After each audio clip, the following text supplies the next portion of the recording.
Two minds confronted the same terrifying diagnosis in the 19th century. Western civilization was collapsing inward, losing the foundations that once gave human existence meaning. Fyodor Dostoevsky and Friedrich Nietzsche saw what their contemporaries refused to acknowledge. The old certainties were dying, and humanity would soon face the void. Both thinkers understood that rationalism alone could not sustain the human soul. Science and Enlightenment progress had promised to replace religion with reason. But reason cannot answer the fundamental question of why one should continue living. Neither discovered a comfortable solution, yet each proposed radically different paths forward. Nietzsche called Dostoevsky the only psychologist from whom he had anything to learn. This statement carries enormous weight from a thinker who dismissed most philosophers as confused. Nietzsche discovered Dostoevsky's work in a Nice bookshop during the winter of 1886. The encounter transformed his final productive years before his mental collapse in 1889. What drew these minds together was their shared recognition of a spiritual emergency. What separated them was everything that followed from that recognition. Dostoevsky believed humanity could only be saved through suffering, love, and return to Christ. Nietzsche believed humanity must create new values through self-overcoming and affirmation of life. This is not merely a debate between religion and atheism. Both thinkers went deeper than that shallow distinction allows. They were asking, what is a human being capable of becoming? Their opposing answers still define the fundamental choices we face today. Understanding this confrontation requires grasping what each thinker actually believed, not caricatures. Dostoevsky was not simply defending traditional Christianity against modern criticism. Nietzsche was not simply attacking morality to celebrate cruelty. Both were engaged in rigorous psychological and philosophical analysis of the human condition. This exploration will move through their core arguments, underlying assumptions, and historical contexts. We will examine how their ideas connect to neuroscience, psychology, economics, and social theory.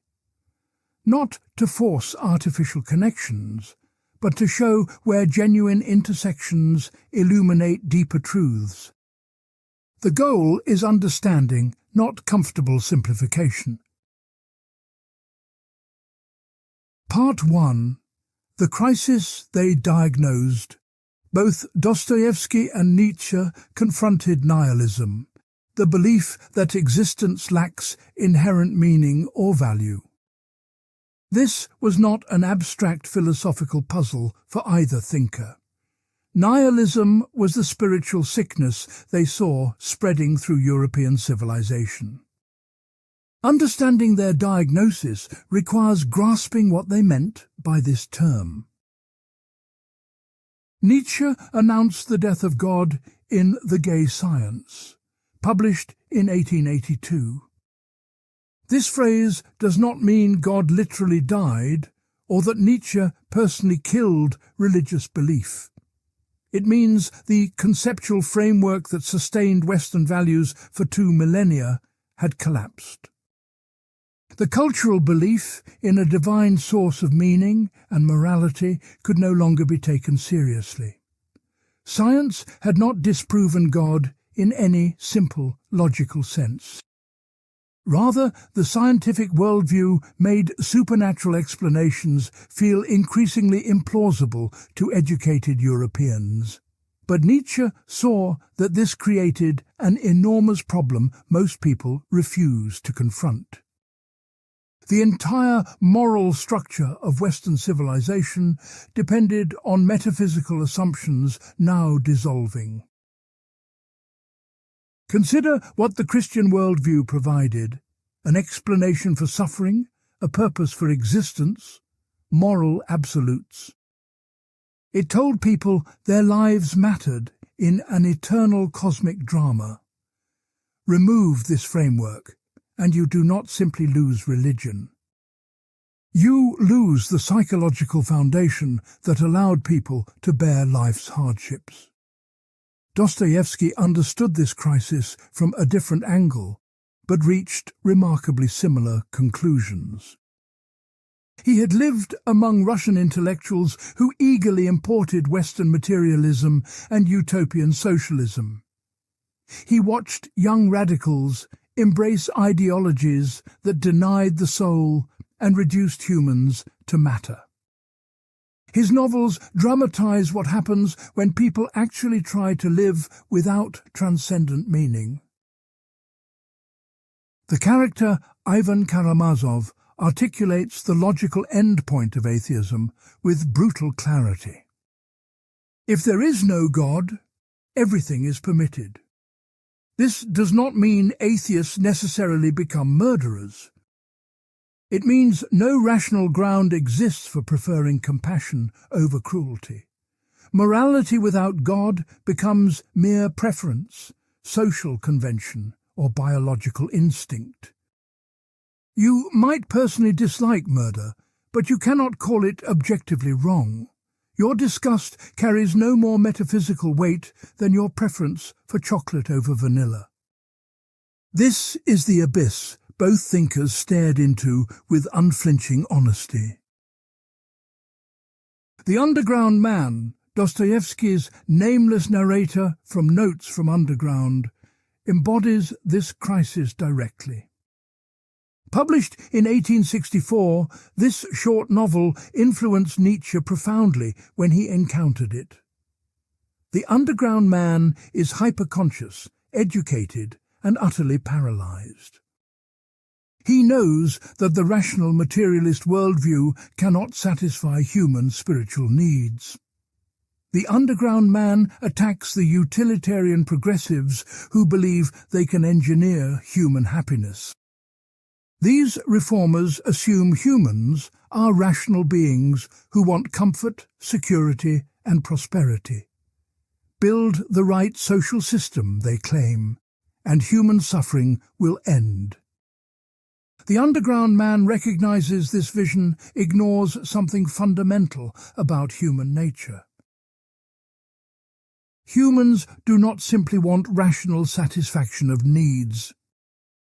They want to assert their will, to prove they are not merely parts of a machine. A person might deliberately act against their own interest just to prove they are free.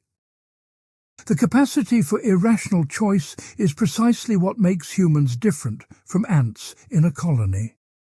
This insight connects directly to contemporary neuroscience and behavioral economics.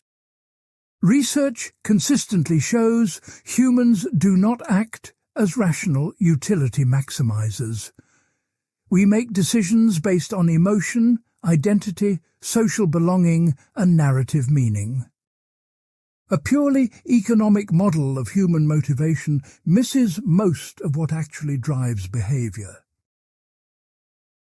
The underground man suffers from what Nietzsche would later call ressentiment, a French term he kept untranslated. Ressentiment is not ordinary resentment, but a poisonous psychological condition. It develops when a person feels powerless to act against those they perceive as superior. Unable to discharge their hostility outward, they turn it inward and transform it into moral judgment. The person consumed by ressentiment cannot simply hate their enemy. They must convince themselves that their powerlessness is actually virtue. Weakness becomes humility. Inability to fight becomes pacifism. Envy becomes righteous indignation. The entire value system gets inverted to make the weak appear morally superior to the strong. Nietzsche believed this psychological mechanism explained the historical triumph of Christianity. The slaves of the ancient world could not defeat their Roman masters through force. Instead, they achieved victory through a moral revolution that redefined the meaning of good and evil. Strength, pride, and excellence became sins, while meekness, poverty, and suffering became virtues. Dostoevsky saw the same psychology at work, but interpreted it very differently. His underground man is sick precisely because he lacks genuine faith. The resentment that poisons him could be cured through authentic Christian love and humility. The problem is not Christianity itself, but the failure to actually live its teachings. Both thinkers agreed that the modern world had produced unprecedented psychological suffering. The old gods were dying, but nothing adequate had emerged to replace them. Secular ideologies offered material progress without addressing the soul's hunger for meaning. Nationalism, socialism, and scientism all failed to provide what religion once gave. This diagnosis receives support from contemporary psychology and sociology. Rates of depression, anxiety, and suicide have risen dramatically in wealthy secular societies. Material prosperity does not automatically produce psychological well-being or sense of purpose. The data suggest both Dostoevsky and Nietzsche identified something real about human needs. Dostoevsky's biographical experience gave him unique insight into these questions. In 1849, he was arrested for participating in discussions critical of the Tsar. He was sentenced to death by firing squad along with other members of the Petrashevsky Circle. The prisoners were led to the execution square and prepared to die. Standing before the rifles, Dostoevsky believed he had only minutes left to live. 3 prisoners were tied to posts. The soldiers took aim, and the drums began to beat. At the last possible moment, a messenger arrived with a pardon from the Tsar. The entire execution had been staged as psychological torture, planned in advance.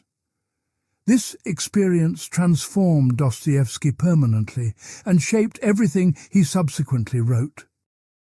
He gained an intense appreciation for the preciousness of each moment of existence.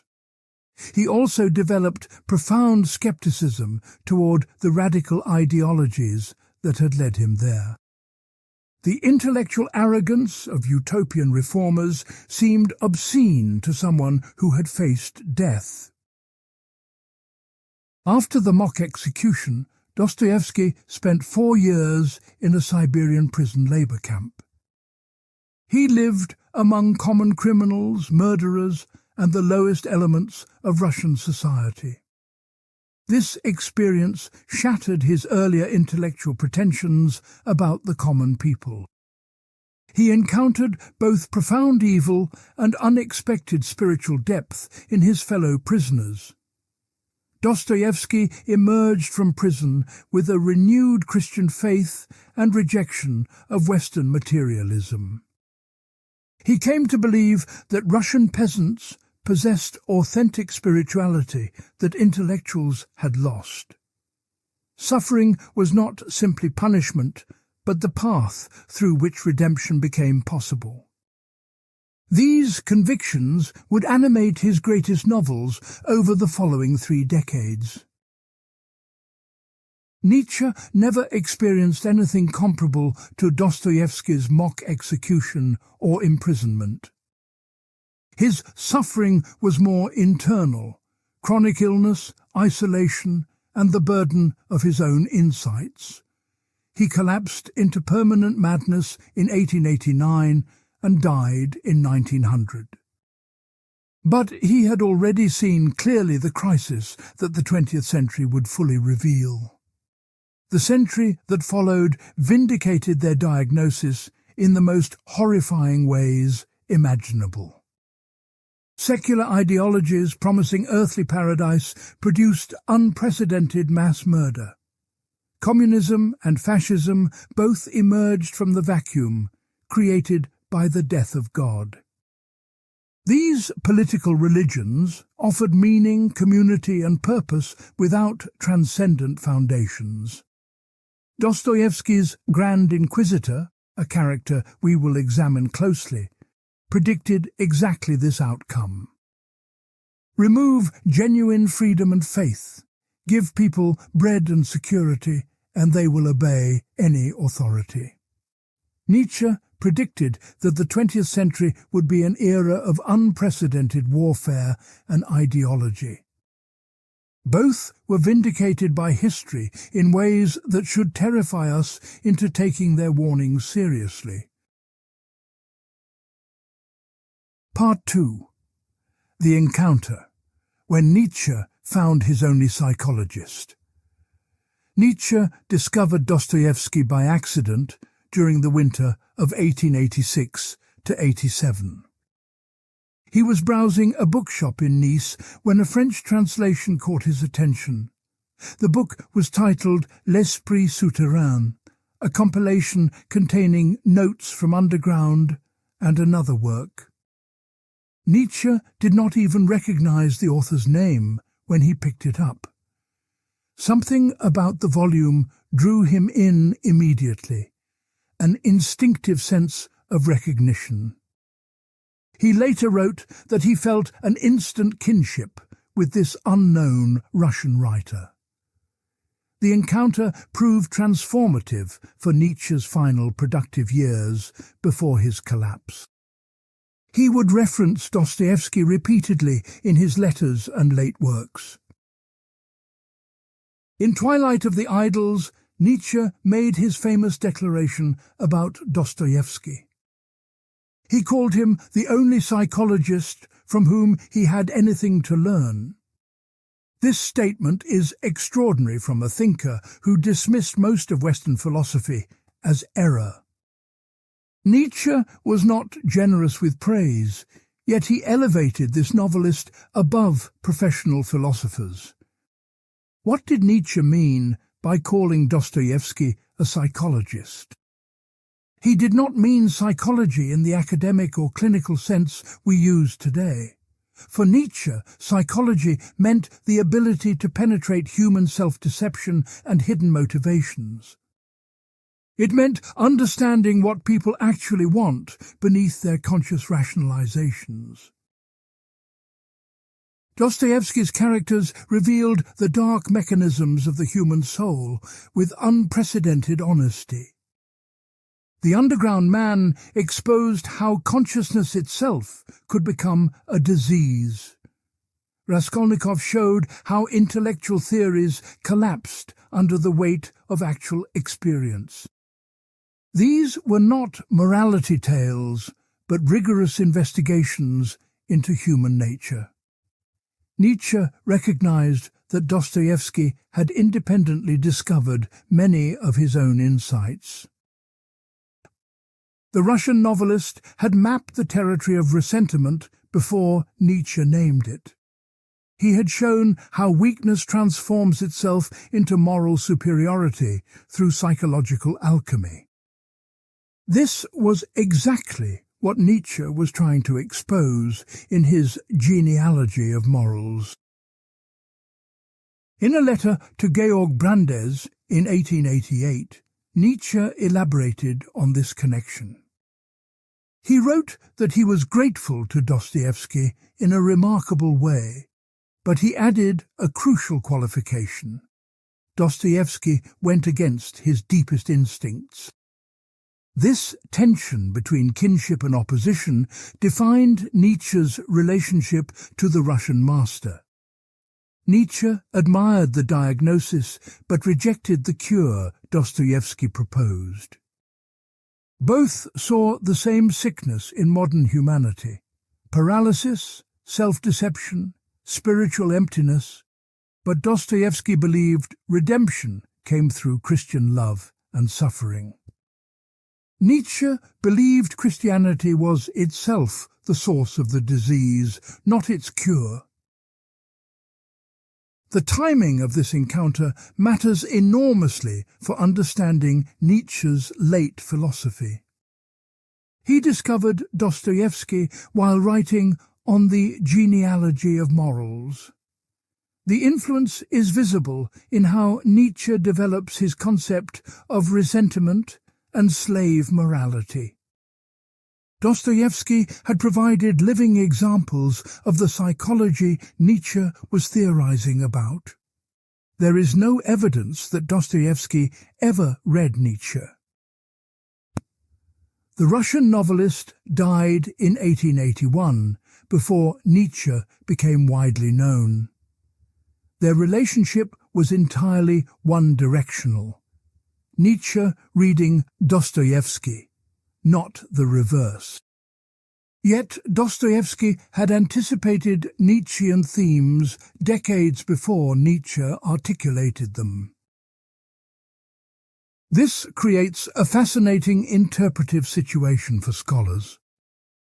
Dostoevsky's characters often embody what Nietzsche would later theorize in abstract philosophical terms. Raskolnikov acts out the logic of the Übermensch and discovers its impossibility. The underground man displays resentment in its purest, most self-aware form. Some scholars argue Dostoevsky was actually critiquing Nietzschean ideas before Nietzsche formulated them. This is chronologically impossible, but philosophically suggestive. Both thinkers were responding to the same cultural crisis with similar analytical tools. Their convergence reveals something deep about the problems they were confronting. The French translations Nietzsche read significantly shaped his interpretation of Dostoevsky. Scholars have shown these translations altered the text in important ways. The underground man became more purely psychological, less ideologically Russian. Nietzsche encountered a somewhat different character than Russian readers knew. This translation effect partly explains why Nietzsche could embrace Dostoevsky as a kindred spirit. The specifically Christian and Russian Orthodox elements were muted in French. What remained was the psychological penetration that Nietzsche most valued. He could appreciate the diagnosis while missing some of Dostoevsky's intended cure. Georg Brandes, the Danish critic, first connected Dostoevsky and Nietzsche in scholarly writing. His book, Impressions from Russia, interpreted Dostoevsky through Nietzschean categories. Brandes saw the Russian novelist as exemplifying resentment and slave morality. This interpretation established a template that shaped subsequent comparative scholarship.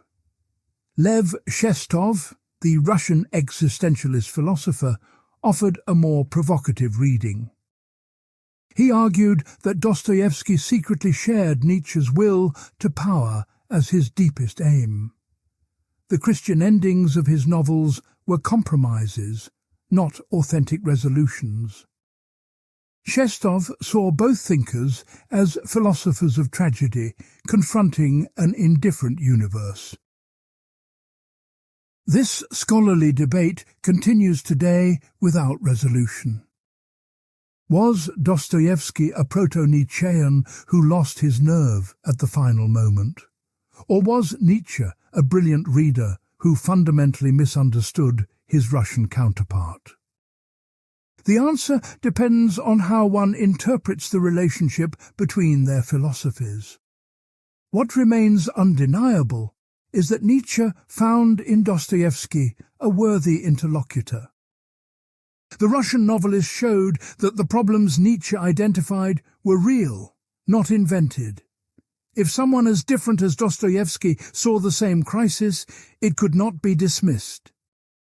Their agreement on the diagnosis made their disagreement about the cure all the more significant. Part 3. The Underground Man, Anatomy of Modern Consciousness. Notes from Underground appeared in 1864, over 2 decades before Nietzsche's mature works. Yet this short novel contains the most complete portrait of resentment ever created.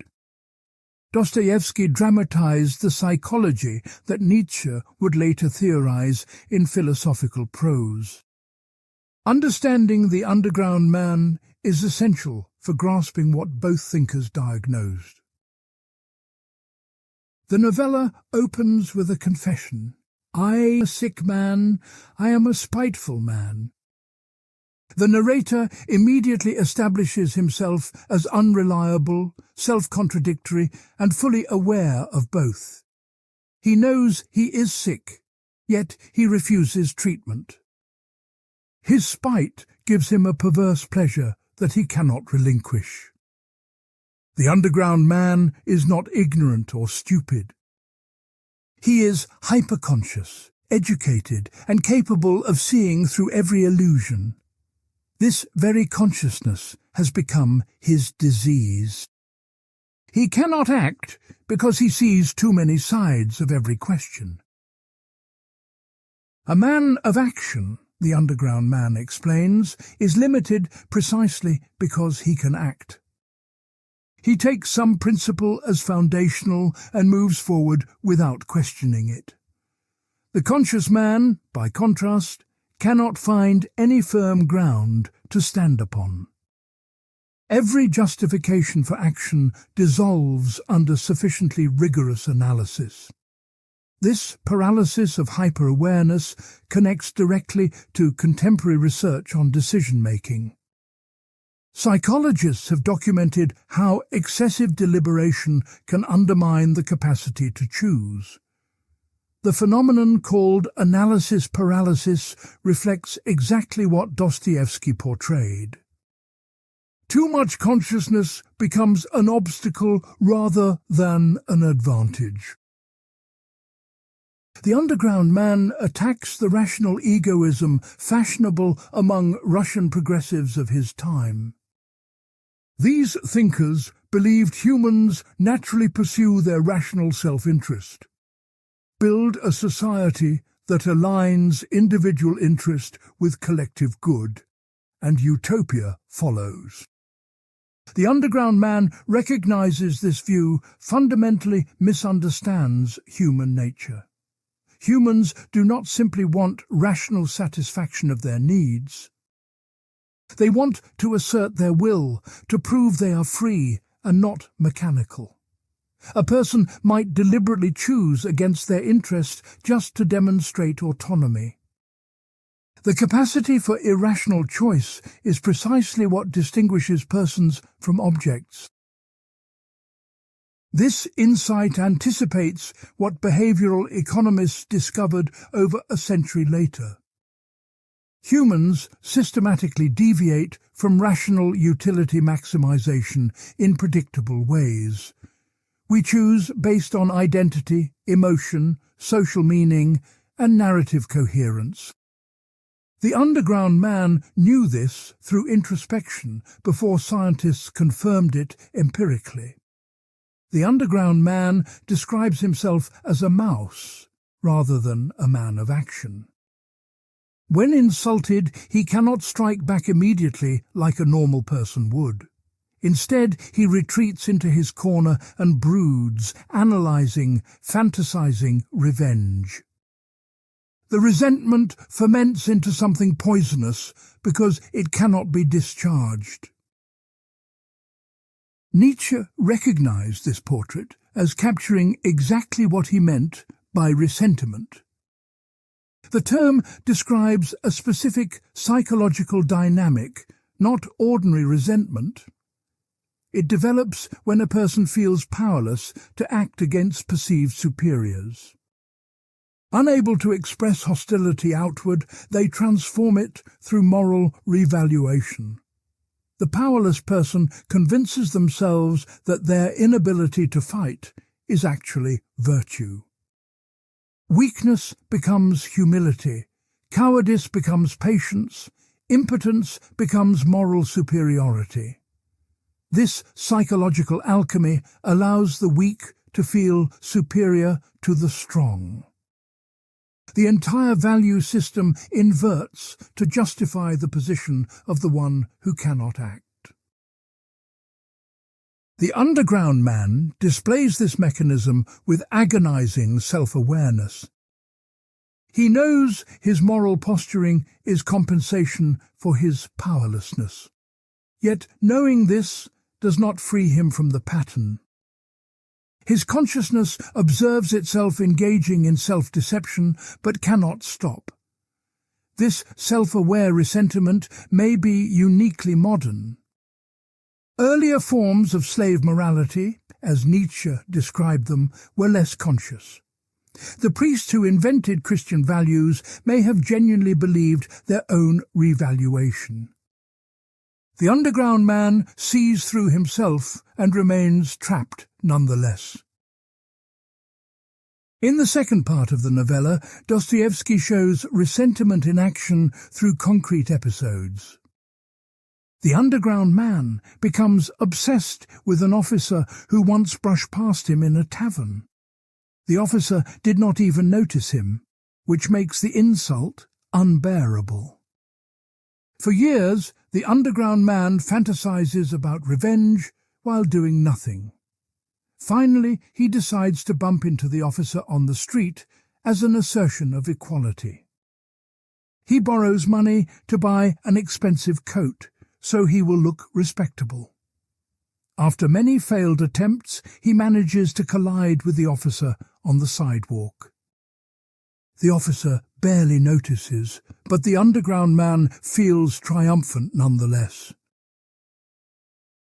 This episode perfectly illustrates the impotence of ressentiment-driven action. The grand revenge amounts to nothing that affects the actual power dynamic. The underground man's victory exists only in his own mind. Yet he needs this fantasy to maintain his sense of worth and dignity. The novella's most devastating section involves the prostitute Liza. The underground man encounters her in a brothel and delivers a sermon on her degradation. He paints a picture of the miserable future awaiting her and reduces her to tears. For a moment, he feels powerful, like a savior offering redemption. When Liza later comes to him seeking the connection he seemed to offer, everything collapses. The underground man cannot sustain his elevated pose in his own shabby apartment. He humiliates her cruelly to reassert dominance after his pretensions are exposed. His need to feel superior destroys the one person who responded to him genuinely. This cruelty reveals the dark heart of ressentiment's moral posturing. The underground man preaches compassion but cannot actually give it. His morality is a weapon for establishing superiority, not genuine concern for others. When tested, his supposed virtue dissolves into the same will to power he condemns. Dostoevsky originally intended to include a chapter showing redemption through Christian faith. The censors removed the passages where the underground man found hope in Christ. What remains is pure negativity, the diagnosis without the cure. Nietzsche read precisely this truncated version in French translation. This accident of censorship shaped the entire subsequent interpretation of the work. Readers encountered the underground man as a pure case study in modern spiritual sickness. The Christian resolution Dostoevsky intended was invisible to most European readers. Nietzsche found a kindred spirit where Dostoevsky had meant to show a soul needing salvation. The underground man's consciousness resembles what neuroscientists call the default mode network.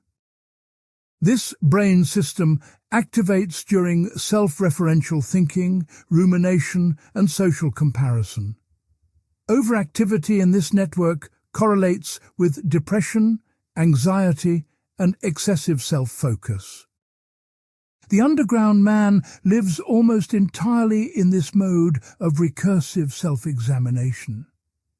Meditation practices that reduce default mode, network activity consistently improve psychological well-being. The underground man represents the opposite, a mind trapped in endless self-reference. His inability to escape his own consciousness is both his defining feature and his prison. Dostoevsky intuited something about mental architecture that brain imaging later confirmed. Part 4. Raskolnikov's experiment, testing the Übermensch before Nietzsche. Crime and Punishment appeared in 1866, 2 decades before Nietzsche's mature philosophy. Yet the novel stages an experiment that directly tests Nietzschean ideas. Raskolnikov attempts to prove he belongs to a superior category of human being. His failure reveals something crucial about the limits of self-deification. Raskolnikov develops a theory dividing humanity into 2 categories. The ordinary masses exist to reproduce and maintain society through obedience. Extraordinary individuals possess the right to transgress conventional morality for higher purposes. Napoleon, for example, killed thousands, but is celebrated because he transformed history. This theory resembles what Nietzsche would later describe as the distinction between masters and slaves. Most humans accept morality as something imposed from outside, binding on everyone equally. The truly great recognize that they create values rather than submit to them. Conventional morality applies only to those who lack the strength to move beyond it. Raskolnikov decides to test whether he belongs among the extraordinary individuals. He plans to murder an elderly pawnbroker whom he considers a parasitic louse. The murder will prove his capacity to step beyond good and evil. He will use her money to finance great achievements that benefit humanity. The logic mirrors utilitarian calculations combined with Nietzschean self-overcoming. One worthless life sacrificed enables many worthy projects to succeed. Only conventional morality, the slave's limitation, would prohibit this rational exchange. The extraordinary man acts where the ordinary man only wrings his hands. Raskolnikov commits the murder, but the experiment immediately begins to fail. He also kills the pawnbroker's innocent sister, who arrives unexpectedly during the crime. He takes almost nothing of value and falls into a fever for days afterward. The clean, rational act becomes messy, traumatic, and psychologically devastating. The novel meticulously traces Raskolnikov's psychological disintegration following the murder. He cannot enjoy his supposed freedom from moral constraints. Instead, he is tormented by guilt, paranoia, and a compulsive desire to confess. His body and mind reject the theory his intellect had constructed. This rejection is not merely psychological weakness, Dostoevsky suggests. It reveals something true about human nature that the theory overlooked. Humans are not purely rational beings who can reconstruct themselves through ideology. We carry moral intuitions that cannot be erased by intellectual arguments. Contemporary neuroscience supports this Dostoevskian insight about moral psychology. Brain imaging shows that moral judgments involve emotional processing, not just reasoning. Damage to emotional brain regions impairs moral decision-making even when logic remains intact. We feel moral truth before we think it, and this feeling resists ideological override. Raskolnikov eventually confesses to the examining magistrate Porfiry Petrovich. But this confession does not yet constitute genuine repentance or transformation. He confesses partly from exhaustion, partly from a twisted pride in his crime. Even in confession, he remains trapped in his theory of extraordinary individuals. In the novel's epilogue, set during Raskolnikov's Siberian imprisonment, something shifts. Through the love of Sonia, a prostitute who followed him into exile, he begins to change. He picks up the New Testament and starts reading it. Dostoevsky suggests genuine transformation is beginning, though the process lies beyond the novel. Nietzsche would have seen Raskolnikov's failure as proving the opposite of what Dostoevsky intended. For Nietzsche, Raskolnikov fails because he is not actually an extraordinary individual. He remains infected with slave morality despite his intellectual rejection of it. A true Übermensch would not suffer guilt because his values would be genuinely transvalued. Lev Shestov argued that Dostoevsky himself secretly agreed with this Nietzschean interpretation. The epilogue's Christian redemption feels forced, tacked on to satisfy convention. Throughout the novel's body, the logic of the extraordinary man is never truly refuted. Shestov saw Dostoevsky as unable to follow his own insights to their terrifying conclusions. This scholarly debate illuminates a genuine ambiguity in the novel. Does Raskolnikov fail because his theory is wrong, or because he is too weak for it? Dostoevsky seems to intend the former, but the text allows the latter reading. Nietzsche could find support for his own views in a novel meant to refute them. The character Svidrigailov offers an alternative data point within the novel.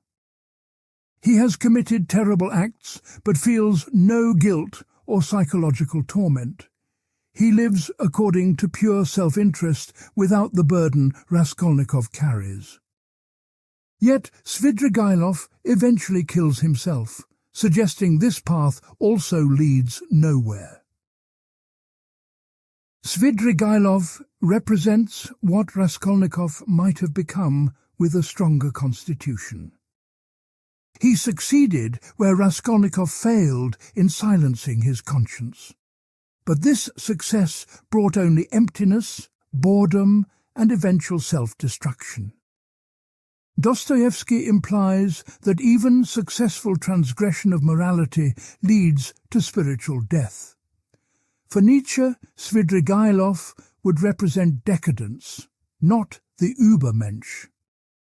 The Übermensch is not a nihilistic sensualist pursuing pleasure and power without meaning. He is a creator of values who affirms life and channels his will into positive achievement. Svidrigailov's suicide demonstrates he never found anything worth living for. This distinction matters enormously for understanding what Nietzsche actually proposed. Critics often confuse the Übermensch with any powerful person who ignores conventional morality.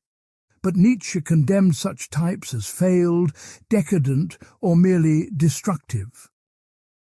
The Übermensch transforms himself and creates rather than simply indulging or destroying. Dostoevsky's novel may therefore attack a straw-man version of Nietzsche's later philosophy. Raskolnikov is a confused student with half-understood ideas, not a genuine philosopher. His theory is crude, his execution botched, his psychology unstable. He never represents the actual position Nietzsche would develop. Yet Dostoevsky's critique retains force because it targets a real human tendency. Most people who believe themselves extraordinary are actually Raskolnikovs, not Napoleons. The gap between intellectual self-concept and actual psychological reality is vast. Even if a true Übermensch were possible, most aspirants would be deluded imitators. This observation connects to documented psychological research on self-assessment. Humans systematically overestimate their abilities, especially in areas requiring skill. The Dunning-Kruger effect shows incompetent people most overrate their competence. Raskolnikov embodies this. He believes himself extraordinary but cannot sustain the role. Dostoevsky suggests that only genuine humility and love can save such deluded souls. Sonia embodies this alternative. She has suffered, degraded herself, yet retained faith. Her love for Raskolnikov comes without judgment or demand for transformation. This unconditional acceptance gradually opens him to change he could not achieve alone. Nietzsche would see Sonia as exemplifying exactly what he diagnosed as slave morality. Her self-sacrifice, her acceptance of suffering, her humble love represent ressentiment's values. She clings to the weak and drags the potentially strong down to her level. From Nietzsche's perspective, she is not saving Raskolnikov, but infecting him with her sickness. Part 5. The Grand Inquisitor versus Zarathustra. Two visions of human destiny. The Grand Inquisitor is a story within the brothers Karamazov, told by Ivan to his brother Alyosha. It contains Dostoevsky's most concentrated philosophical argument. The tale imagines Christ returning to earth during the Spanish Inquisition. He is arrested by the Grand Inquisitor and accused of harming humanity. The setting is 16th century Seville, the day after 100 heretics were burned at the stake. Christ appears in the streets, and the people immediately recognize him. He performs miracles, healing the sick and raising a dead child. The Grand Inquisitor, an ancient cardinal, witnesses these events and orders Christ's arrest. That night, the Inquisitor visits Christ in his prison cell. What follows is a monologue, because Christ remains silent throughout the encounter. The Inquisitor explains why the Church no longer needs Christ, and why his return is unwelcome. His argument strikes at the heart of freedom, human nature, and salvation. The Inquisitor's accusation centers on Christ's rejection of Satan's 3 temptations in the wilderness. Christ refused to turn stones into bread, to perform a miracle, and to accept earthly power. The Inquisitor argues these refusals placed an unbearable burden on humanity. Christ demanded that humans follow him freely, without coercion or material incentive. Freedom, says the Inquisitor, is the worst gift Christ could have given. Most humans cannot bear the weight of moral autonomy. They desperately want someone to tell them what to believe and how to live. Christ's demand that they choose freely condemns most of humanity to confusion and suffering. If Christ had turned stones into bread, humanity would have followed him for material security. If he had performed a miracle, they would have believed based on spectacle. If he had taken earthly power, he could have organized humanity under unified authority. Instead, he offered only freedom, which the weak cannot use and do not want. The Church, says the Inquisitor, has corrected Christ's error. It took upon itself the burden Christ refused to take. It provides miracle, mystery, and authority to satisfy humanity's real needs. The people are happy because they are told what to think and do. The Inquisitor admits he serves the devil, not Christ. But he claims this service is an act of compassion for weak humanity. Only a few thousand can bear the terrible burden of freedom Christ offered. The millions need bread, security, and someone to worship. This argument anticipates everything Nietzsche diagnosed about the human need for authority. Most people flee from freedom into the arms of whoever promises to relieve them of it. They want to be told that their lives have meaning, not to create meaning themselves. The Inquisitor understands this perfectly and exploits it systematically. Christ's silence throughout the Inquisitor's speech is theologically significant. He offers no counter-argument, no defense of freedom's value. At the end of the monologue, Christ simply kisses the Inquisitor on his bloodless lips. The Inquisitor, shuddering, tells him to go and never return, then releases him. What does Christ's silence mean? Some interpret it as showing that love transcends argument. Christ does not refute the Inquisitor because love is not a logical proposition. The kiss embodies what words cannot express: unconditional acceptance, even of his accuser. Zarathustra, Nietzsche's prophet figure, could not be more different from this silent Christ. He descends from his mountain specifically to speak, to teach, to proclaim. His speeches fill the book. Thus spoke Zarathustra with pronouncements and parables. Where Christ is silent, Zarathustra is relentlessly vocal. Zarathustra announces the Übermensch as a goal for humanity to strive toward.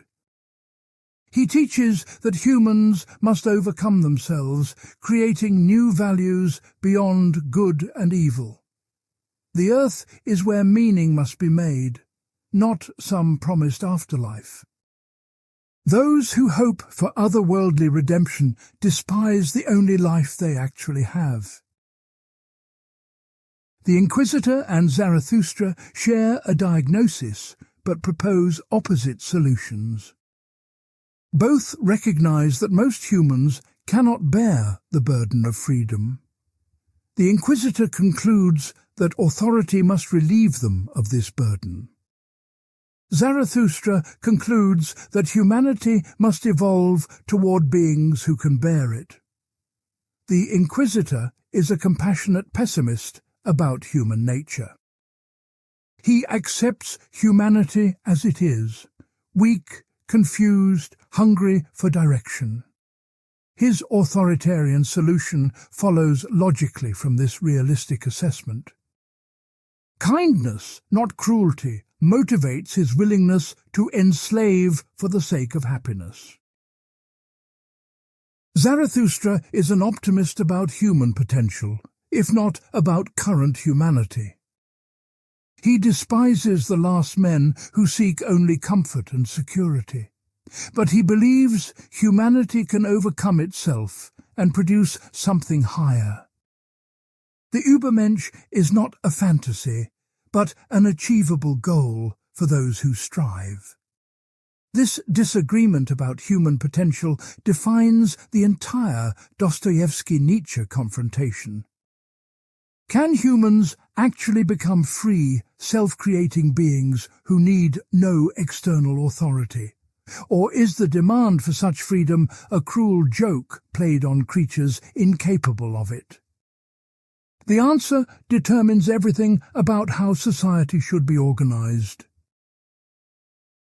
The Grand Inquisitor anticipates 20th century totalitarianism with uncanny precision. Communist and fascist regimes promised exactly what the Inquisitor offers: bread, unity, purpose. They relieve people of the terrible burden of choosing their own values. The masses followed enthusiastically, as the Inquisitor predicted they would. Nietzsche also predicted that the death of God would produce an era of ideological warfare. He saw that the vacuum left by Christianity would be filled by secular religions. Nationalism, socialism and scientism would compete to provide what faith once gave. Both thinkers foresaw the catastrophes their century was preparing. The Inquisitor's argument has a contemporary version in debates about paternalism and liberty. Behavioral economists have shown that humans make predictably irrational decisions. Should governments nudge citizens toward better choices through designed environments? How much freedom should people have if they consistently use it poorly? Nietzsche would reject paternalism absolutely as another form of slave morality's triumph. The last men who want only happiness and comfort should not set the terms for everyone. Strong individuals must be free to create themselves, regardless of what masses prefer.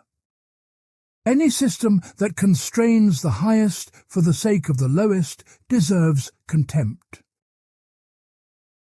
Dostoevsky's position is more complex than simple anti-authoritarianism. He clearly presents the Inquisitor as wrong, aligned with the devil despite his compassion. But he also takes seriously the Inquisitor's argument about human weakness.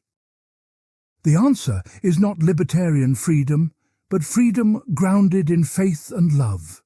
Without Christ, freedom becomes unbearable, and people flee into slavery. With Christ, freedom becomes possible because it is supported by transcendent meaning. The Inquisitor's error is not his diagnosis of humanity, but his atheistic solution. He tries to manage without Christ what can only be healed through Christ. Part 6. The meaning of suffering. Crucible of redemption or obstacle to power. Suffering occupied the center of both Dostoevsky's and Nietzsche's thought.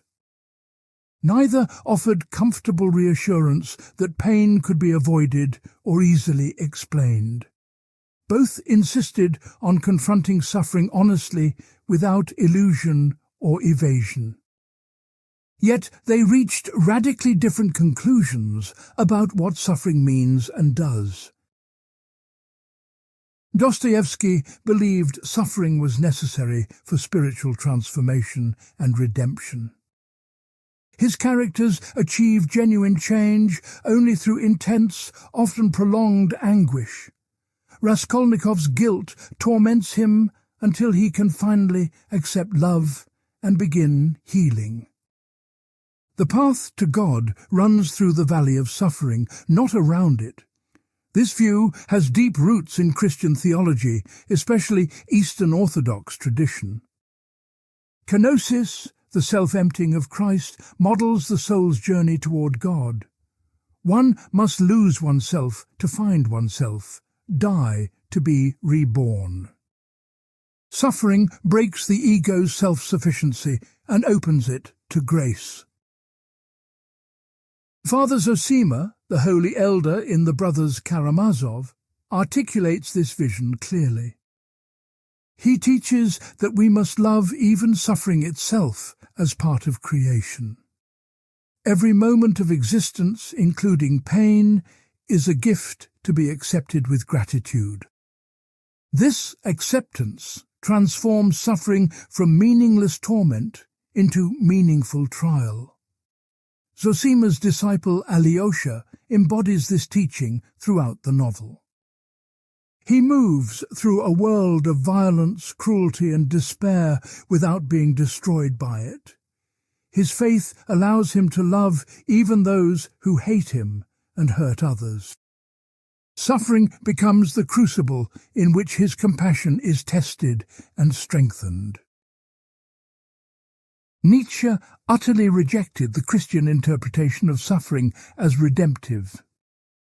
He saw this belief as itself a symptom of the slave morality he diagnosed. The weak, unable to end their suffering, convince themselves it has transcendent meaning. This is psychological self-deception, making virtue of what they cannot change. For Nietzsche, Christianity taught people to love their suffering because they could not escape it. Slaves who cannot fight their masters redefine submission as holy obedience. The meek inherit the earth only in imagination, which is all they can manage. Redemptive suffering is ressentiment's greatest invention for dignifying powerlessness. Yet Nietzsche did not advocate avoiding or minimizing suffering. He believed suffering was necessary for growth, strength, and genuine achievement. The strong embrace suffering as resistance against which they develop their power. What Nietzsche rejected was the Christian interpretation, not suffering itself. Amor fati, love of fate, is Nietzsche's formula for relating rightly to suffering.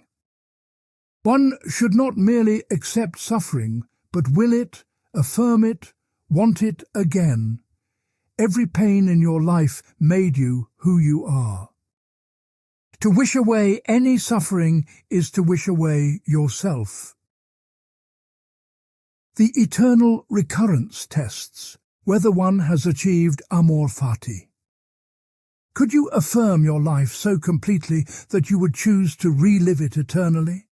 Every joy, but also every agony, repeated forever without change. Only someone who has transformed their relationship to suffering could say yes. This sounds similar to Dostoevsky's call to embrace suffering, but the meaning differs entirely. Dostoevsky says, suffering redeems because it connects us to Christ's sacrifice. Nietzsche says suffering enables because it strengthens the will that overcomes it. One points to transcendence, the other to immanent self-overcoming. Consider how each would interpret the same experience of intense pain. For Dostoevsky, the sufferer participates in Christ's passion and approaches salvation. The pain has meaning because it fits into a cosmic story of fall and redemption. One is not alone in suffering, but joined to all humanity and to God. For Nietzsche, the sufferer faces a test of their capacity for affirmation. Can they say yes to this pain as necessary for their becoming who they are? The pain has meaning only if the sufferer gives it meaning through their response. One is fundamentally alone, creating value rather than receiving it. These different interpretations produce different psychological and behavioral outcomes. Dostoevsky's view can provide comfort and community in the midst of suffering. You are not being punished. You are being prepared for something greater. This belief correlates with resilience and post-traumatic growth in psychological research. Nietzsche's view demands more, but potentially offers more as well. You must become strong enough to affirm everything that happens to you. This is harder than accepting suffering as divine gift. But successfully achieving amor fati produces a self-contained, unconquerable spirit. Both views reject the modern tendency to treat suffering as simply bad and to be eliminated. Contemporary culture often assumes happiness means absence of pain. We medicate suffering, distract from it, treat it as pathology requiring treatment. Neither Dostoevsky nor Nietzsche would accept this shallow understanding. Ivan Karamazov's rebellion against God centers on the suffering of innocent children. He can accept suffering that results from human choice and its consequences, but children who suffer through no fault of their own cannot be justified. No future harmony can retroactively make their tears acceptable. Ivan returns his ticket to God's creation because the price of entry is too high. He refuses to accept a universe where innocent suffering is necessary for cosmic harmony. Even if God could explain everything, Ivan would reject the explanation. Some things should not be forgiven, should not be justified, should not be accepted. Dostoevsky takes Ivan's argument with complete seriousness. He does not dismiss it as shallow atheism or moral confusion. The problem of innocent suffering is the strongest objection to theism. Dostoevsky's response through Zosima and Alyosha is experiential, not logical. Zosima's answer is not an argument, but a way of being. Active love for all creation, including suffering, transforms the experience of existence. One cannot prove that life is meaningful. One can only live meaningfully. Alyosha's kiss of the earth after Zosima's death enacts what cannot be said. Nietzsche would view Ivan's rebellion as itself a form of weakness and resentment. Demanding that the universe justify suffering to your satisfaction is slave morality thinking. The strong do not need cosmic justification. They create their own meaning. Ivan's moral outrage reveals his inability to affirm life unconditionally. Amor fati would require affirming even the suffering of innocent children. This seems monstrous, and Nietzsche's critics have hammered this point repeatedly. How can anyone affirm Auschwitz, cancer in children, meaningless natural disasters? Nietzsche's philosophy here reaches its most demanding and most questioned extreme. One response is that amor fati does not mean approving of suffering or wishing for it. It means accepting that this universe with all its horror is the only one available. Wishing for a different universe is futile and life-denying. Affirmation is not moral approval, but existential acceptance of reality as it is. Part 7. What moves the soul? Will to power against kenotic love. What is the fundamental drive animating human existence? Nietzsche answered, the will to power, the drive to extend, grow, and overcome. Dostoevsky answered, the capacity for love, which finds fulfillment in giving itself away. These competing visions of human motivation structure their entire philosophies. Nietzsche developed the concept of will to power throughout his mature works. It appears most prominently in Thus Spoke Zarathustra and Beyond Good and Evil. The term does not mean primarily the desire to dominate other people. It refers to the fundamental drive of all living things towards self-expansion and self-overcoming. Schopenhauer, Nietzsche's early influence, proposed that will to live was the primal drive. All organisms strive to survive and reproduce, perpetuating existence itself. Nietzsche found this explanation insufficient to account for human behavior.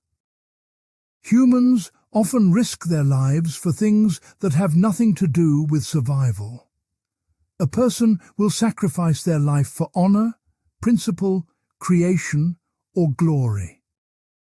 This makes no sense if survival is the ultimate value. Nietzsche concluded that life wants something more than mere continuation. It wants to increase, to overcome obstacles, to become more than it currently is. Will to power expresses itself differently in different types of people. In the strong, it manifests as creativity, achievement, and self-mastery. In the weak, it manifests as the desire to control others through morality and guilt. Slave morality is itself a form of will to power, just an underhanded, covert form. The saint and the tyrant both express will to power, according to Nietzsche. The saint gains power over himself through ascetic discipline and self-denial. He also gains power over others through moral authority and spiritual influence. What looks like self-abnegation is actually a subtle route to dominance. This analysis collapses the distinction between selflessness and selfishness entirely. Every apparently selfless act conceals a will to power seeking its expression. The mother, sacrificing for her children, extends herself through them. The martyr dying for a cause achieves immortal fame and posthumous influence. Dostoevsky offers a radically different vision through the concept of kenotic love. Kenosis means self-emptying, modelled on Christ emptying himself to become human. Genuine love does not seek its own advantage or expansion. It genuinely gives itself away without expectation of return or hidden agenda. Sonia, in Crime and Punishment, embodies this kenotic love. She has degraded herself through prostitution to support her family. When she loves Raskolnikov, she asks nothing from him, not even his reform. Her love persists despite his cruelty and her own suffering. Nietzsche would analyze Sonia as a textbook case of slave morality and resentment. She glorifies her own weakness and suffering as moral virtue. Her love is a strategy for gaining influence over Raskolnikov through his guilt. The appearance of selflessness conceals the reality of will to power. But Dostoevsky insists that Sonia's love is genuinely different from what Nietzsche describes. It does not originate from weakness or resentment, but from faith and grace. Christ's love for humanity models a giving that expects nothing back. Human love can participate in this divine pattern when grounded in faith. Who is right about the nature of love? Contemporary psychology offers evidence for both positions. Evolutionary psychologists have documented how apparent altruism often serves genetic self-interest. Kin selection and reciprocal altruism explain much seemingly selfless behavior. Parents sacrifice for children because children carry their genes. Friends help each other because reciprocity builds beneficial social networks. Even seemingly pure altruism towards strangers may enhance reputation and status. Nietzsche's analysis finds support in these biological and evolutionary explanations. Yet research also shows that humans are capable of genuine other-directed concern. Empathy involves neurological mirroring that makes others' pain truly felt as one's own. Acts of kindness activate reward circuits in ways that parallel selfish pleasure. We are wired for connection and care, not only for competition and power. The neuroscience of compassion suggests Dostoevsky may have identified something real. Loving others is not simply disguised self-interest, but a distinct mode of being. Contemplative practices that cultivate compassion produce measurable changes in brain function. The capacity for genuine love may be as fundamental as the will to power. Perhaps both drives coexist in human nature, irreducible to each other. Humans contain multitudes. We want to win and we want to love. Sometimes these drives align, sometimes they conflict. Neither Nietzsche's monism nor Dostoevsky's can fully capture this complexity. Nietzsche himself recognized that the highest expressions of will to power involve giving. The sun gives its light without asking anything in return. Zarathustra's gift-giving virtue overflows from abundance, not from weakness. Great souls give because they are full, not because they are empty. This version of giving resembles kenosis more than Nietzsche might have admitted. The difference is whether the giving originates from divine participation or natural abundance. Dostoevsky sees love as a channel for transcendent grace flowing through the person. Nietzsche sees it as the overflow of power that has nowhere else to go. Economics has explored this question through experiments on human cooperation. Behavioral economists find that humans cooperate more than pure self-interest predicts. We punish cheaters even at cost to ourselves, valuing fairness beyond personal gain. This suggests motivations beyond narrow will to power or genetic self-interest. Societies function because most people behave prosocially most of the time. Pure will to power unconstrained would make cooperation impossible. Social trust depends on the expectation that others will not always maximize their advantage. Some commitment to others' welfare seems necessary for civilization itself. Part 8. The Origins of Good and Evil. Genealogy against revelation. Where does morality come from?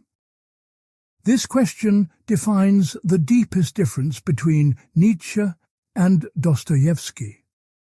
Nietzsche answered, "Morality is a human creation with a traceable historical origin."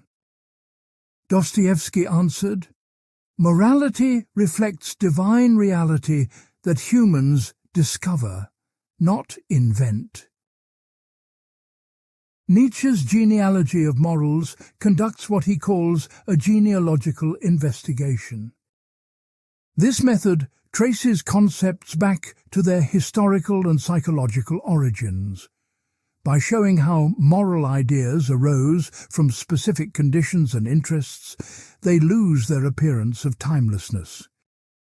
What seems natural and obvious turns out to be contingent and constructed. Nietzsche argues that the words good and bad originally had no moral meaning. Good simply meant noble, strong, beautiful, powerful. The aristocratic classes used it to describe themselves and their qualities. Bad meant common, low, weak, ugly, the qualities of those below. This original distinction carried no guilt or blame. Calling someone bad was like calling them plain or ordinary. It did not imply they had done wrong or deserved punishment.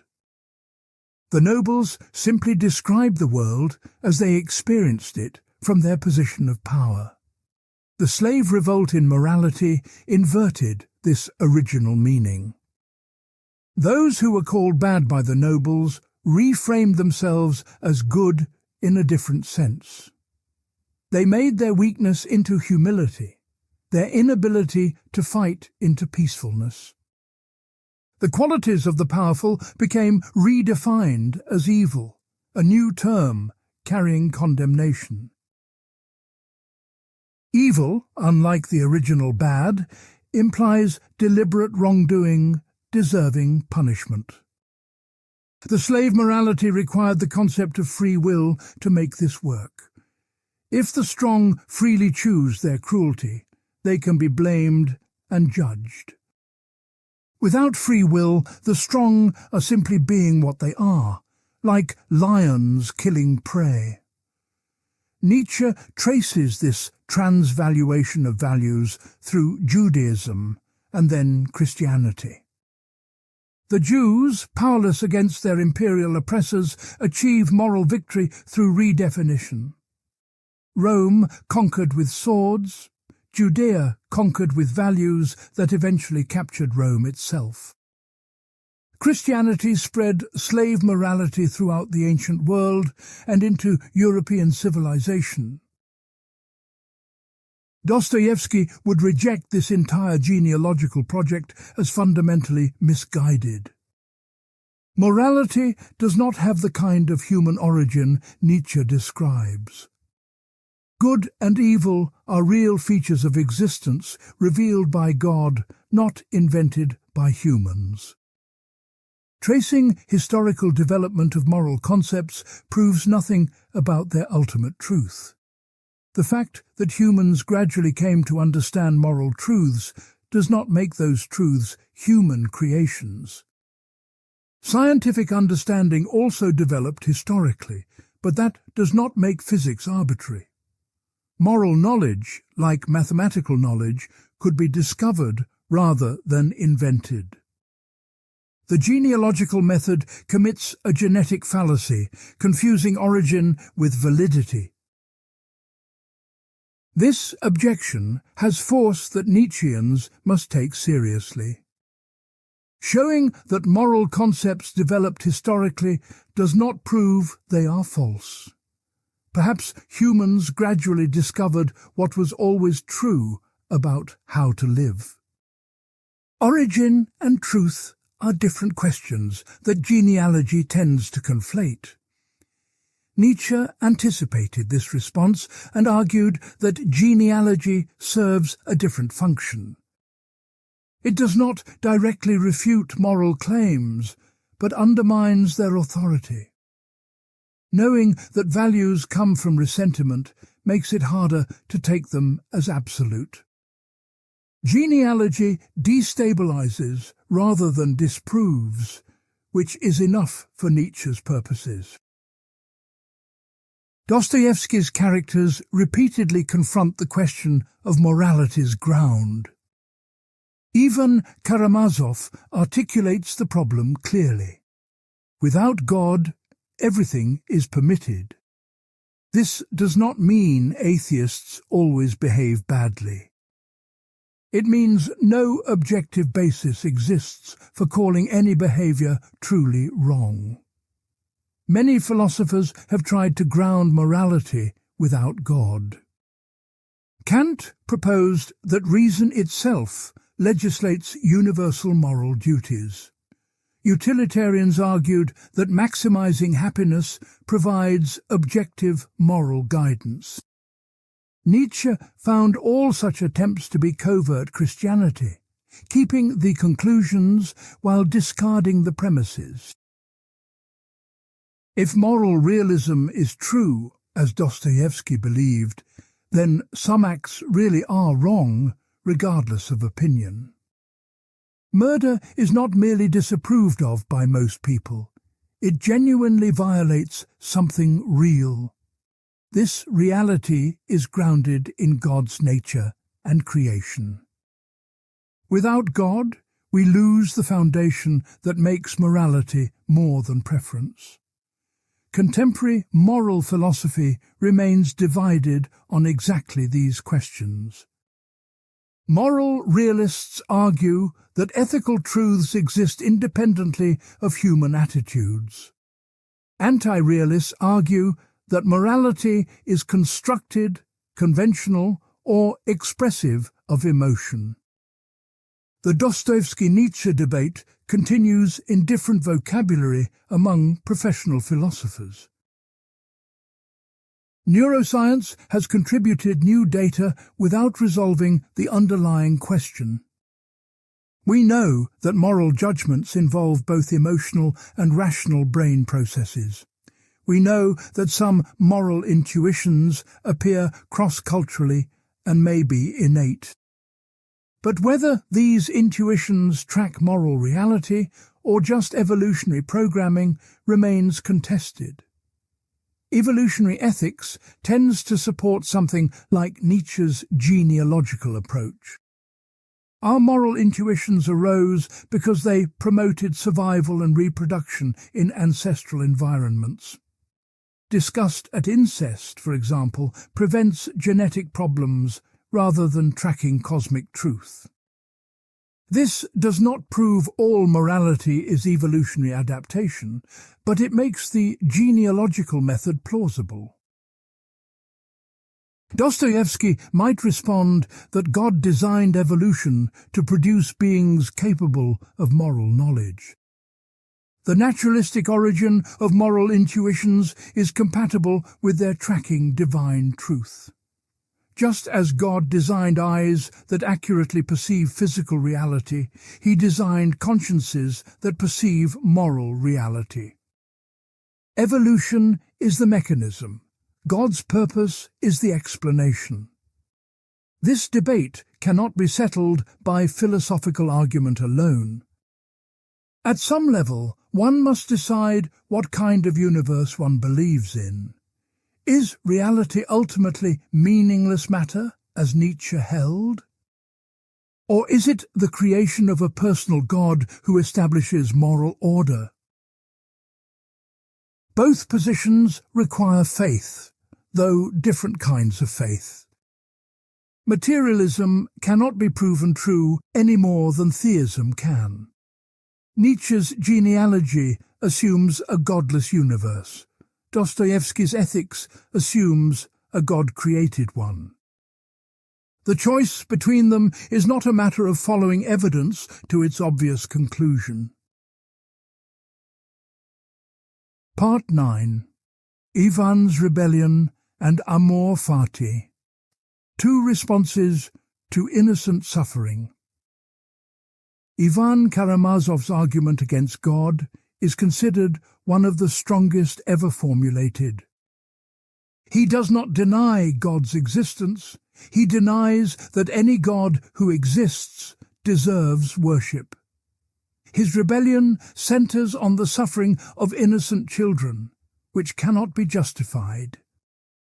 Understanding his argument reveals what Dostoevsky believed required a response. Ivan tells Alyosha stories of children being tortured, abused, and killed. These are not hypothetical. Dostoevsky drew them from actual Russian court cases. A general who sets dogs on a peasant boy for slightly injuring his favourite hound. Parents who lock their daughter in an outhouse overnight in freezing weather. Ivan can accept that adults suffer for their sins and choices. He can understand suffering as consequence, punishment, or even purgation. But children have not sinned. They have made no choices that merit torment. Their suffering serves no comprehensible moral purpose whatsoever. Theologians often explain suffering as necessary for free will or soul-making. Without the possibility of choosing wrongly, genuine freedom would not exist. Without challenges and difficulties, character could not develop. Ivan rejects these explanations as applied to children who cannot yet choose or develop. Even if some future harmony would make everything worthwhile, Ivan refuses it. He will not accept that the tears of one tortured child are a necessary price. No cosmic reconciliation can retroactively justify what happened to that child. Ivan returns his ticket to heaven, wanting no part of a system built on such foundations. The logic is relentless. If innocent suffering is permitted, God is not good as claimed. If God could prevent it but does not, his goodness is compromised. If he cannot prevent it, his power is limited. If he has reasons we cannot understand, he owes us an explanation before demanding worship. Ivan's rebellion is morally motivated, not intellectually motivated. He does not doubt God exists. He refuses to accept the God who exists. His conscience will not permit him to worship a being who tolerates such horror. Moral outrage trumps theological reasoning for Ivan. Dostoevsky does not have Alyosha refute Ivan's argument with counter-arguments. Alyosha has no theodicy, no philosophical answer to the problem of innocent suffering. He can only point to Christ as one who shares human suffering rather than explaining it. The response is personal, not logical, a relationship rather than a proposition. The Grand Inquisitor tale that follows Ivan's rebellion shows where his logic leads. If God's gift of freedom causes such suffering, freedom itself is the problem. Better to remove freedom and give humanity bread, security, and managed happiness. Ivan's moral rebellion against God logically ends in the Inquisitor's totalitarian solution. Dostoevsky implies that rejecting God on moral grounds does not produce better morality. It produces either nihilism or tyranny, the two possibilities explored throughout the novel. Ivan's conscience, which rebels against divine injustice, cannot sustain itself without divine grounding. He ends the novel in mental breakdown, talking to a devil who may be his hallucination. Nietzsche's response to innocent suffering could not be more different. Amor fati requires affirming everything that happens, including the worst horrors. Not approving morally, but accepting as part of the whole that makes existence what it is. This sounds monstrous, and Nietzsche's critics have never stopped pointing this out. What does it mean to affirm Auschwitz, cancer in children, natural disasters that kill indiscriminately? One interpretation is that affirmation does not mean moral approval. You can affirm that something exists while wishing it did not, or working to prevent it. Amor fati means not torturing yourself with fantasy about alternate universes.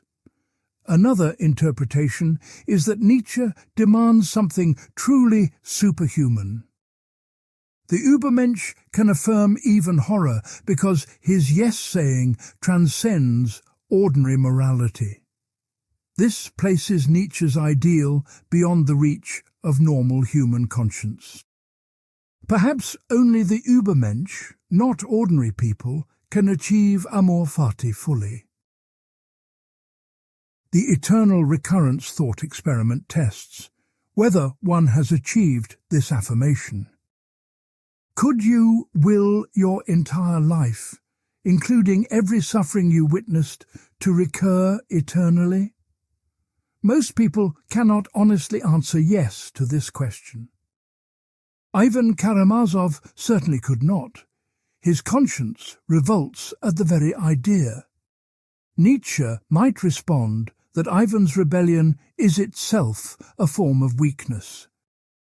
Demanding that the universe justify itself to your moral standards is resentment.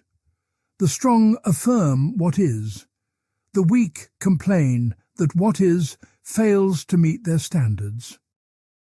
Ivan's moral outrage reveals his inability to say yes to life unconditionally.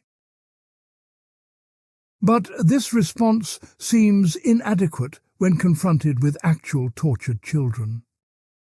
Calling moral outrage weakness does not make the children's suffering acceptable. Nietzsche's philosophy has difficulty accommodating the sense that some things simply should not be. Amor fati threatens to become indifference, masquerading as courage. Dostoevsky's response through Zosima and Alyosha offers something Nietzsche's philosophy lacks. Active love that does not require explaining or affirming suffering, only responding to it. One does not need to justify the child's tears. One needs to wipe them away. Practical compassion replaces both theodicy and amor fati. Contemporary psychology offers some support for Dostoevsky's approach. Helping others in their suffering reduces one's own distress better than philosophical reframing. Meaning comes not from affirming horror, but from working against it. Perhaps amor fati describes a pathology of detachment rather than a healthy ideal. Yet Nietzsche's challenge to Ivan's rebellion retains force. If you cannot accept the universe as it is, you are at war with existence itself. This war cannot be won and produces only bitterness and exhaustion. Some form of acceptance may be necessary for sanity and continued action. The difference may lie in what acceptance means. Accepting that reality includes terrible suffering does not require affirming it as good. One can acknowledge what is while still committing to change what can be changed. This middle path between Ivan's rebellion and amor fati may be psychologically wisest. Part 10. The Terrible Gift of Freedom. Why Humans Choose Chains. Both Dostoevsky and Nietzsche recognized that freedom terrifies most people. The Grand Inquisitor accused Christ of burdening humanity with unbearable liberty. Nietzsche despised the last men who want only comfort, not the risk of self-creation. Yet their explanations for why humans flee freedom diverged fundamentally. The Inquisitor's argument rests on an assessment of human nature as weak. Most people cannot bear the weight of choosing their own values and meaning. They want someone to tell them what is true, good, and worth living for. Freedom without guidance produces anxiety, confusion, and misery. Psychologist Erich Fromm explored this phenomenon in Escape from Freedom in 1941. He argued that modern freedom creates an isolated, anxious individual. Cut off from traditional communities and beliefs, the modern self feels unbearably alone. Totalitarian movements succeed by promising to relieve this burden through submission. Contemporary research on choice overload confirms that more options can decrease well-being. When people face too many choices, they become paralyzed or later regret their decisions. Unlimited freedom to choose produces less satisfaction than constrained choices. The Inquisitor anticipated what psychologists would document a century later. For Dostoevsky, the problem with freedom is that humans abuse it. Given the choice between good and evil, we often choose evil. Freedom without faith degenerates into license, egoism, and ultimately destruction. The Inquisitor's solution eliminates freedom to prevent its misuse. But Dostoevsky believes this solution is worse than the disease. Freedom that can be abused is still better than slavery that cannot. Christ's gift was not a burden, but an opportunity for genuine love. Love must be freely given, or it is not love at all. Genuine freedom, for Dostoevsky, is found only in Christ. The freedom to do whatever you want is actually bondage to desire. True freedom is the capacity to will what is good, which requires grace.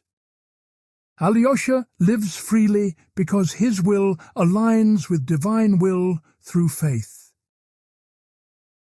Nietzsche's analysis of why humans flee freedom focuses on different mechanisms. The weak lack the strength to create their own values and bear their own existence. They need the herd for protection, identity, and shared meaning. Slave morality is itself a strategy for managing the anxiety of freedom. By defining themselves as morally superior to the strong, the weak achieve a kind of security. They no longer need to become great. Greatness itself is redefined as evil.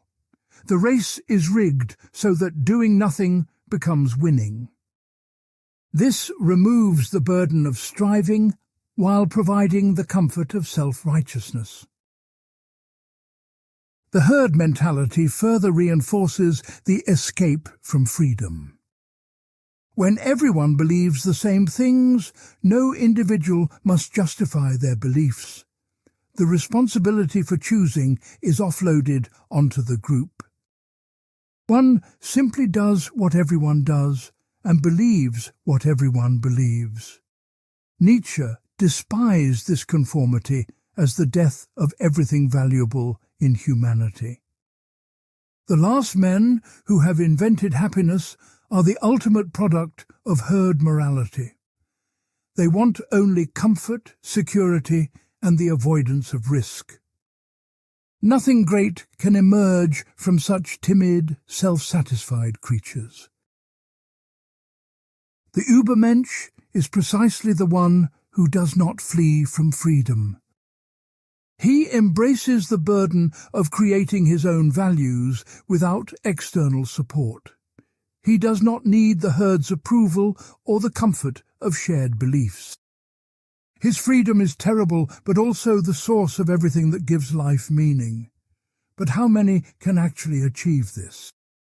Nietzsche never claimed that everyone could or should become an Übermensch. He was an aristocratic thinker who believed only the few have the capacity for genuine freedom. The many will always need some form of external guidance and authority. This creates a political problem that neither Dostoevsky nor Nietzsche fully resolved. If most people cannot bear freedom, how should society be organized? Democracy assumes that ordinary people can govern themselves. Both thinkers had doubts about this assumption, though for different reasons. Dostoevsky feared that democracy without faith would produce mob rule and tyranny. The masses, unguided by Christian values, would follow demagogues promising bread and circuses. Russian orthodoxy provided the spiritual foundation for a properly ordered society. Without it, the inquisitor's solution would be adopted by secular authorities.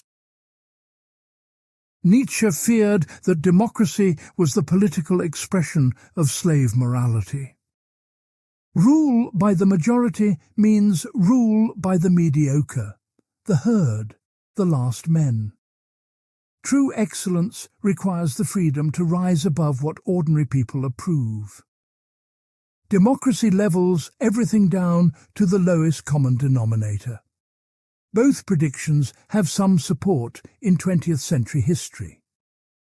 Democracies have sometimes produced exactly the conformism and mediocrity Nietzsche feared. Totalitarian alternatives have produced exactly the bread and authority exchange Dostoevsky predicted. Neither pure freedom nor its abolition has produced the results their advocates promised. Contemporary neuroscience adds another dimension to this analysis. The prefrontal cortex, responsible for planning and self-control, is the last brain region to mature. It does not fully develop until the mid-20s in most people. Some individuals show deficits in this region that limit their capacity for autonomous decision-making.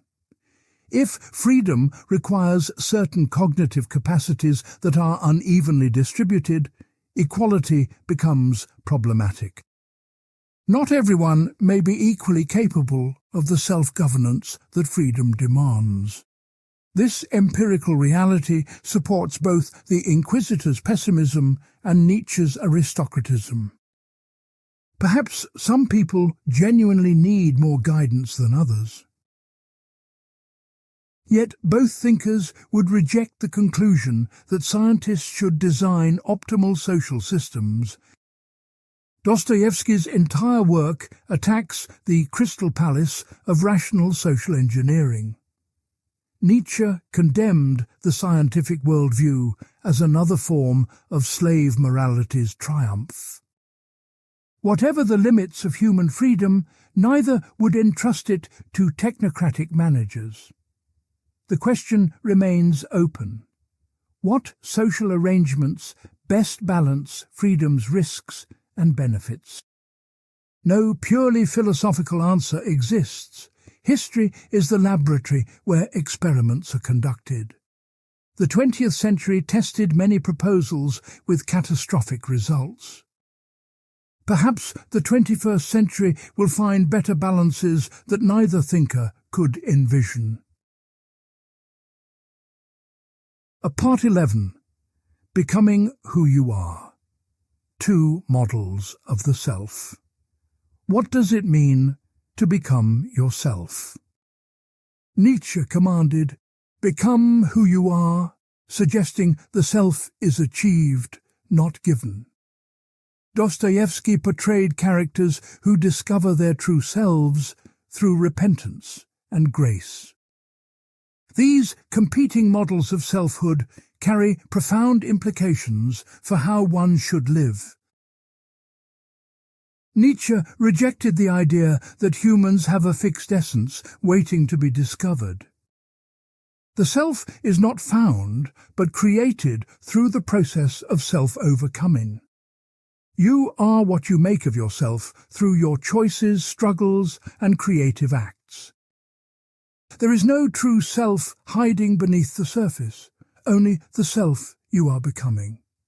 This view aligns with existentialist philosophy that would develop after Nietzsche. Sartre's claim that existence precedes essence expresses a similar idea. Humans are not born with a predetermined nature that dictates what they should become. We are radically free to define ourselves through our actions and commitments. Self-overcoming is the process by which the self transcends its current limitations. Whatever you are now is raw material for what you might become. The drives and impulses within you must be organized, disciplined, and given form. This is artistic work. You are both the sculptor and the sculpture. Nietzsche admired figures like Goethe, who gave style to their characters. Goethe took his contradictory impulses and organized them into a unified whole. He did not suppress parts of himself, but integrated them into a coherent life. This integration is what Nietzsche means by becoming who you are. The metaphor of giving style to one's character comes from aesthetics, not morality. The question is not whether your life is good in a moral sense. The question is whether your life is beautiful, powerful, worthy of admiration.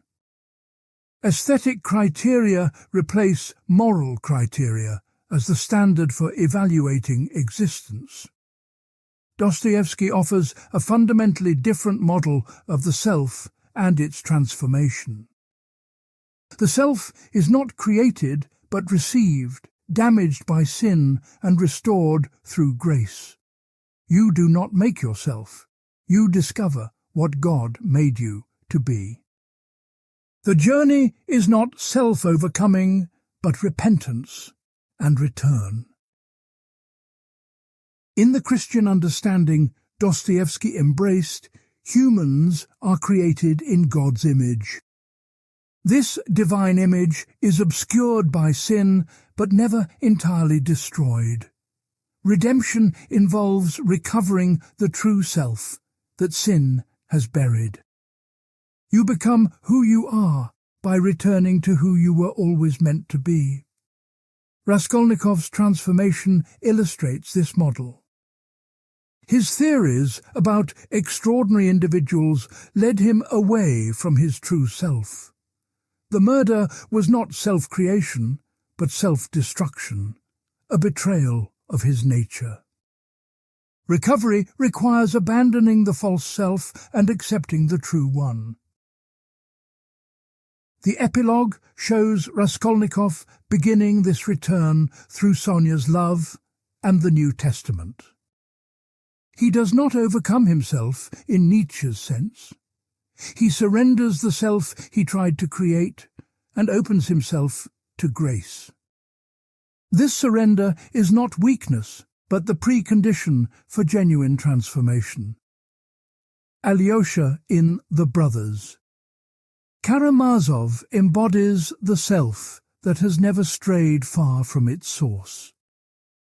He struggles, doubts, and faces temptation, but his fundamental orientation remains toward God. His self does not need radical reconstruction, only continued growth in love. He discovers more deeply what he already is, rather than becoming something new. These two models produce different relationships to one's past. For Nietzsche, the past is material to be overcome or affirmed through amor fati.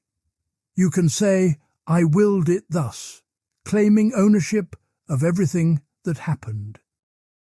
The past does not determine you, you determine the meaning of your past. For Dostoevsky, the past includes real guilt that cannot simply be reframed. Sin is not a story you can rewrite, but a wound requiring healing. Forgiveness, not affirmation, is the proper response to genuine wrongdoing. You cannot will that your sins were good. You can only accept that they are forgiven. Contemporary psychology has explored questions of self and identity extensively. Narrative psychology suggests that we construct our identities through the stories we tell. This seems to support Nietzsche. The self is a narrative creation, not a discovered essence. But research also shows that some core personality traits remain stable across the lifespan. The Big Five personality traits show remarkable consistency from childhood through old age. Extroversion, neuroticism, conscientiousness, agreeableness, and openness form a stable core. This suggests something like an essential self that persists through change. Perhaps Dostoevsky was right that we discover rather than create ourselves. Neuroscience complicates both pictures by showing how malleable the brain actually is. Neuroplasticity means that experience continually reshapes neural architecture. We literally become different people as our brains change through learning and practice. Yet the basic structure of the brain constrains what kinds of changes are possible. The tension between plasticity and constraint mirrors the Nietzsche-Dostoevsky debate. We can change ourselves significantly, supporting Nietzsche's self-overcoming. But we cannot change ourselves infinitely, supporting Dostoevsky's given nature. Both self-creation and self-discovery may be partial truths about the human condition. What practical difference do these models make? Nietzsche's model encourages experimentation, risk-taking, and refusal of conventional limits. You are not bound by what you have been. You can always become something different. This produces dynamic, creative lives, but also potential instability and rootlessness. Dostoevsky's model encourages humility, acceptance, and trust in something beyond oneself. You do not need to invent yourself. You need to find your way home. This produces grounded, connected lives, but also potential passivity and conformism. Neither model is without its characteristic dangers and limitations. Part 12. Against the Crystal Palace, the shared war on utopian rationalism. Despite their fundamental differences, Dostoevsky and Nietzsche shared a common enemy. Both attacked the optimistic rationalism that believed science could perfect human society. The Crystal Palace became Dostoevsky's symbol for this utopian dream. Nietzsche's Last Men represent its ultimate horrifying achievement. The Crystal Palace was an actual building constructed in London for the 1851 exhibition. It represented the triumph of industrial civilization, science, and rational planning.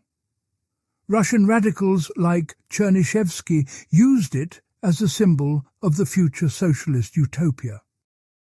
A perfectly organized society where all human needs would be satisfied through rational design. The underground man attacks this vision with savage intensity. He insists that humans do not want rational satisfaction of their needs. They want to assert their will, to prove they are not parts of a machine. A person might deliberately act against their interest just to show they are free. The Crystal Palace offers everything except the one thing humans most require: freedom. If every desire is satisfied by rational arrangement, what room remains for choice? The perfectly designed society removes the struggle that gives life meaning. Humans would rather suffer in freedom than flourish in a determined paradise. Dostoevsky saw the utopian rationalists as profoundly misunderstanding human nature. They assumed humans are essentially rational beings, seeking pleasure and avoiding pain. Build the right system, and people will happily cooperate for mutual benefit. This ignores the irrational, spiritual, destructive dimensions of the human soul. The 20th century vindicated Dostoevsky's warnings in the most horrific ways. Communist regimes attempted to build exactly the rational utopias the radicals envisioned. The result was not paradise, but unprecedented mass murder and totalitarian control. The Crystal Palace became the Gulag, the re-education camp, the killing field. Nietzsche attacked the same optimistic rationalism from a different angle. He saw it as the culmination of slave morality's triumph. The last men want only comfort, security, and the elimination of suffering. They have invented happiness and blink contentedly at their own mediocrity. The last men are not evil but contemptible. They have no great ambitions, no willingness to risk, no capacity for genuine achievement. They want everyone to be equal, meaning equally small. Their happiness is the happiness of cattle, not of fully realized human beings. Zarathustra announces the Übermensch partly as an alternative to the last man. Humanity must choose between these two futures, the Übermensch or the last man. One represents the highest possibility of human achievement and self-overcoming. The other represents the comfortable extinction of everything that makes humanity valuable. Both thinkers diagnose the same pathology in progressive optimism. It reduces humans to their material needs and ignores their spiritual depths.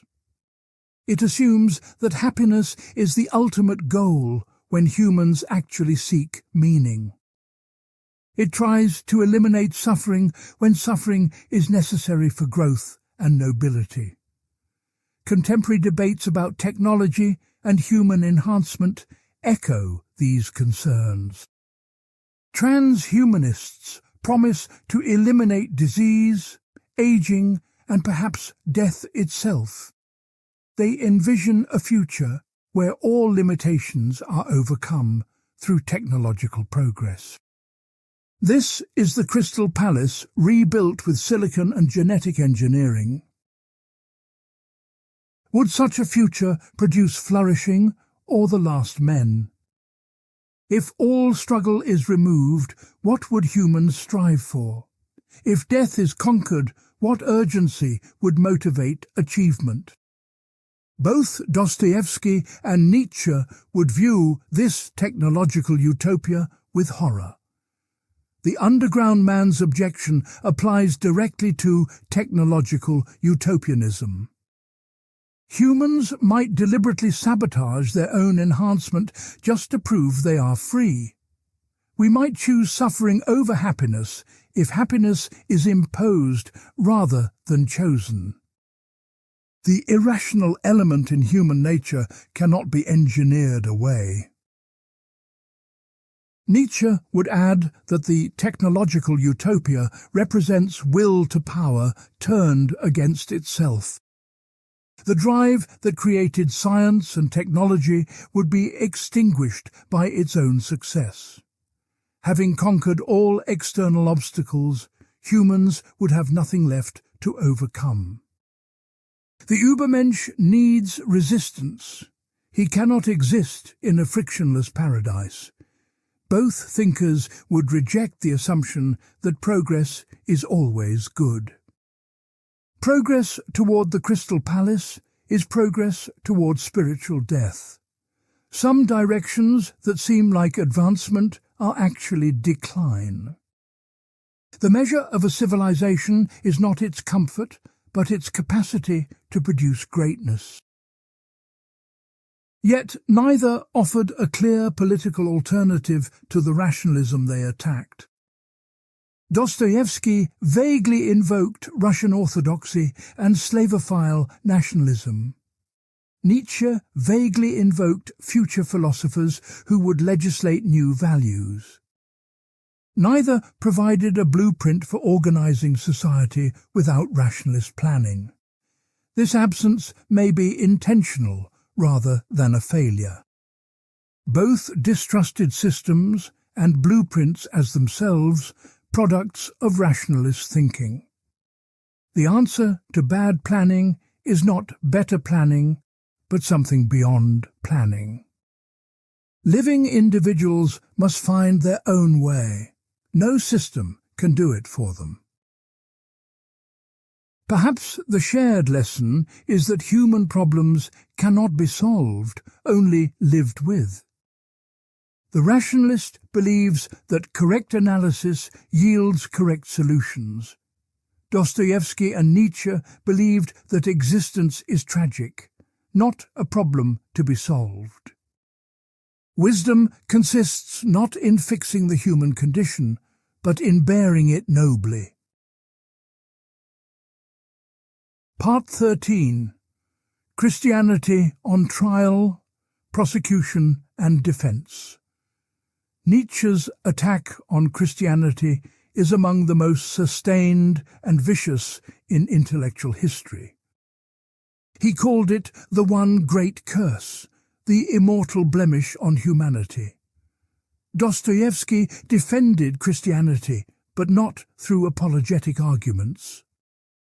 He showed through his characters what Christian faith looks like when genuinely lived. Nietzsche's critique begins with the claim that Christianity is slave morality institutionalized. It originated among the powerless who could not achieve victory through strength. Unable to defeat their masters, they achieved revenge through moral revaluation. The meek shall inherit the earth is the battle cry of those who cannot fight. Christianity glorifies everything that Nietzsche considers weak and life-denying.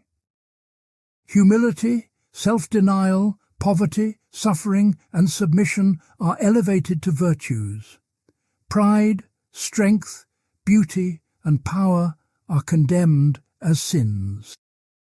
The entire value system is designed to make the strong feel guilty for being strong. The concept of sin is particularly pernicious in Nietzsche's analysis. It teaches people to feel guilty about their natural instincts and desires. Sexuality, aggression, ambition, and self-assertion are all condemned.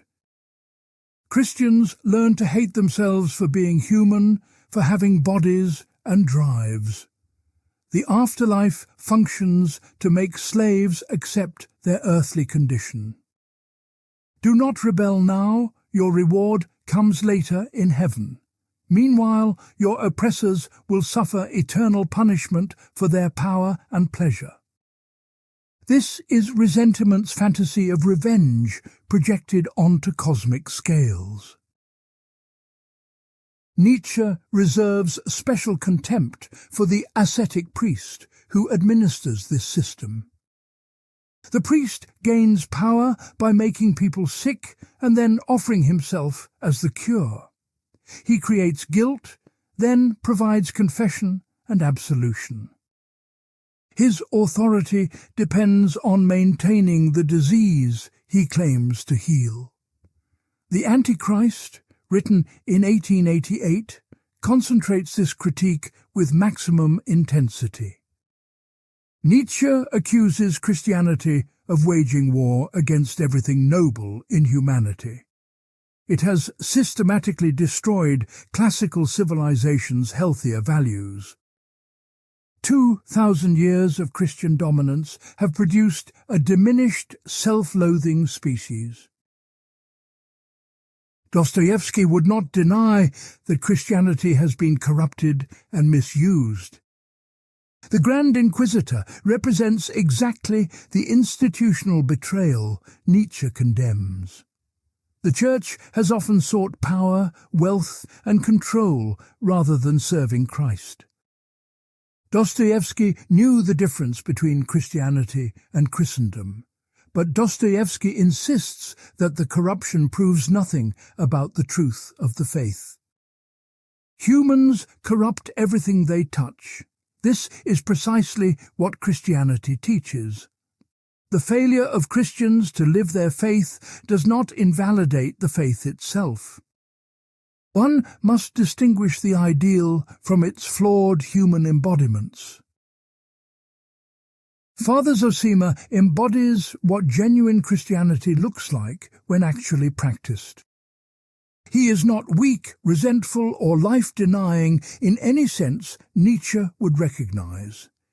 His humility comes from strength, not weakness. His love for creation encompasses everything, including the beauty Nietzsche values. Zosima teaches active love, not passive resignation. Go out and love concretely, not abstractly. Serve the person in front of you, not humanity in general. This love requires strength, courage, and perseverance, not weakness. Zosima's teaching about universal guilt challenges Nietzsche's critique directly. Each person is responsible for all, guilty before all, for everything. This is not ressentiment's accusation against the strong. It is the recognition that we are all connected, all implicated, all in need of mercy. Alyosha carries Zosima's teaching into the world after the elder's death. He does not withdraw from life, but engages it with compassion and presence. His final speech to the boys after Ilyusha's funeral is life-affirming. Memory of good moments gives strength to face whatever comes. Nietzsche might respond that Zosima and Alyosha are exceptional, not representative. Most Christians are not saints, but ordinary people using faith for comfort and self-righteousness. The typical believer displays exactly the ressentiment and weakness Nietzsche diagnosed. Dostoevsky's saints are idealizations that distort the reality of Christian life. This empirical question about typical believers cannot be settled by philosophy alone. Psychological research on religious people shows a complex, mixed picture. Some believers display the rigidity and resentment Nietzsche described. Others display the generosity, resilience, and life affirmation Dostoevsky portrayed. Religion correlates with both positive and negative psychological outcomes. Believers report higher life satisfaction and cope better with adversity on average. But certain forms of religiosity correlate with authoritarianism and prejudice. The data supports neither a blanket condemnation nor a blanket endorsement. Perhaps the crucial variable is how faith is held, not whether it is held. Faith grounded in love and openness produces different fruits than faith grounded in fear. Dostoevsky's characters show both possibilities within Christianity itself. The Inquisitor and Zosima are both Christians with radically different orientations. Nietzsche acknowledged that he admired Jesus while condemning Christianity. Jesus himself was not a resentful slave, but an original who lived his own values. The problem was Paul and the Church that transformed Jesus into a system. They took a free spirit and built an institution of guilt and control around him. Dostoevsky might partially agree with this distinction. Christ's silence before the Inquisitor shows that the Church has betrayed its founder. But Dostoevsky believed the true Church still exists within the corrupt institution. The Zosimas and Alyoshas preserve what the Inquisitors have abandoned. Part 14. Demons and Last Men, Prophesying the 20th Century. Both Dostoevsky and Nietzsche foresaw catastrophe approaching. They predicted that the death of God would unleash unprecedented violence and ideology. The 20th century vindicated their warnings beyond anything they could have imagined.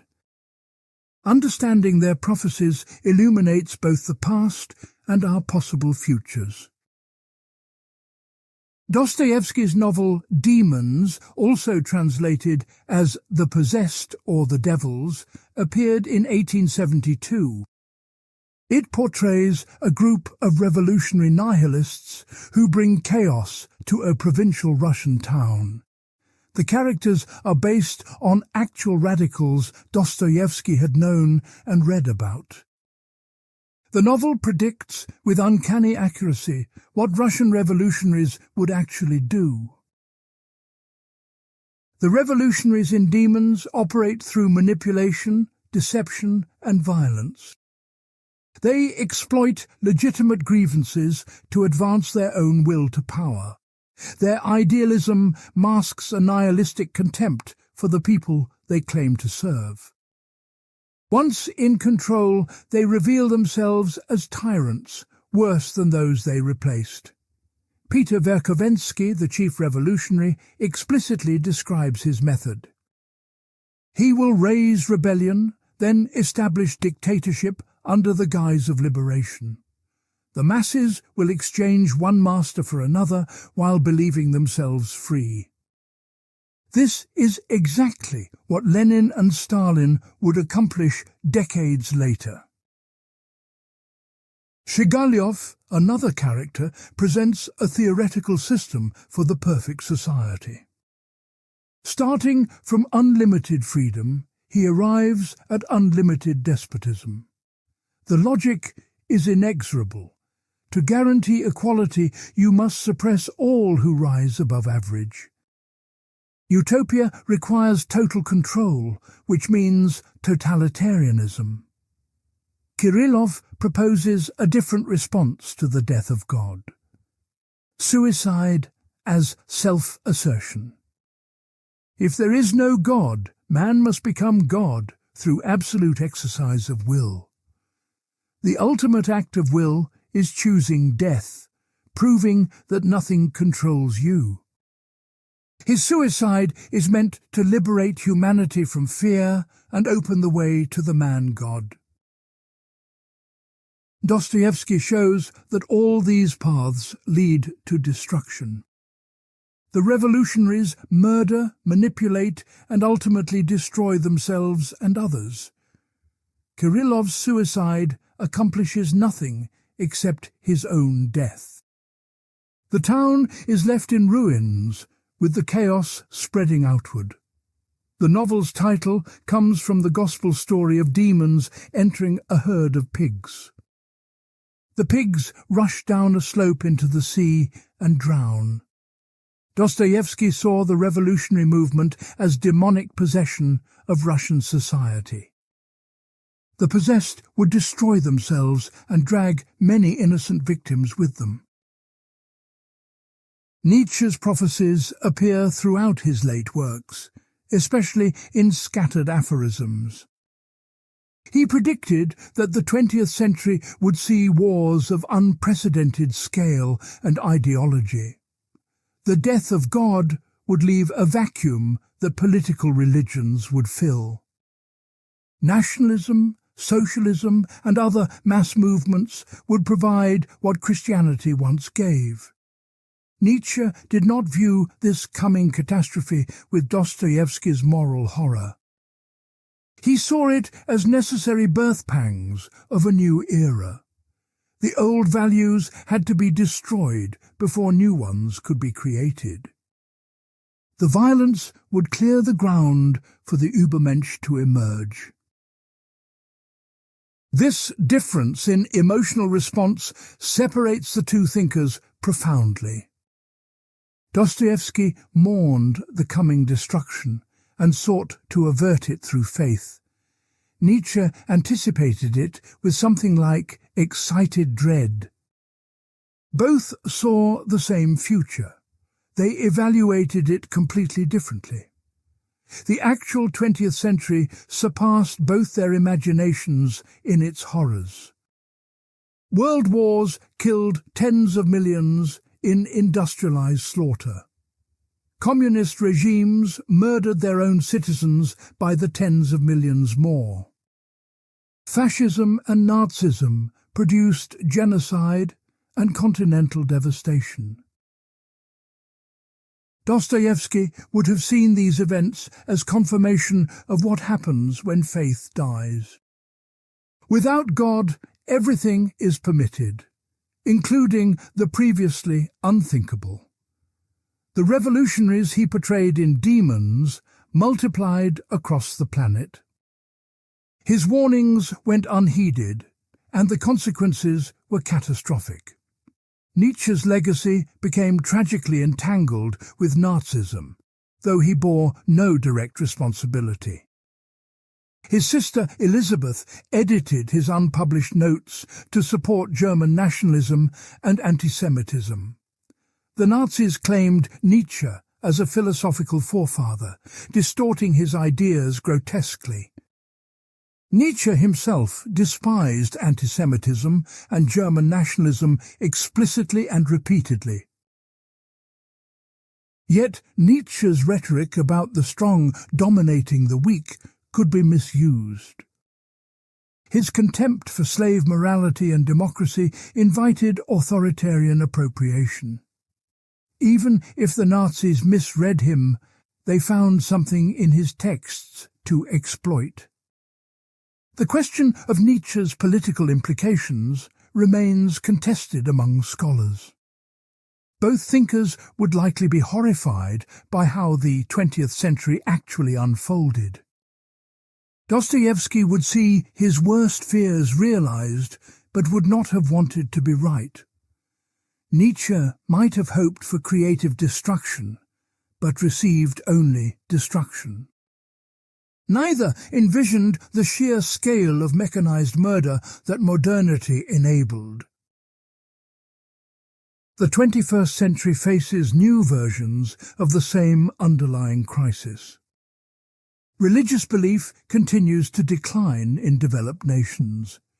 Ideological movements continue to promise meaning to those who feel lost. The questions both thinkers raised remain unanswered and urgent. Technology has added new dimensions they could not have anticipated. Social media creates new forms of herd mentality and resentment. Artificial intelligence raises questions about human purpose and dignity. The Crystal Palace now has silicon foundations and algorithmic management. Their prophecies remain relevant because the underlying human needs persist. People still need meaning, purpose, and something worth living for. Neither technology nor politics has provided adequate substitutes for transcendence. The choice between their proposed solutions remains before us. Part 15. The Scientific Verdict, Neuroscience, Psychology and Evolution. Modern science has generated vast data relevant to the Dostoevsky-Nietzsche debate. Neuroscience, evolutionary psychology, and behavioral research illuminate their claims. Neither thinker is simply vindicated or refuted by empirical findings. Both captured genuine aspects of human nature while missing others. Nietzsche's claim that will to power is the fundamental drive finds partial support in research. Humans do show strong motivations for status, dominance, and influence.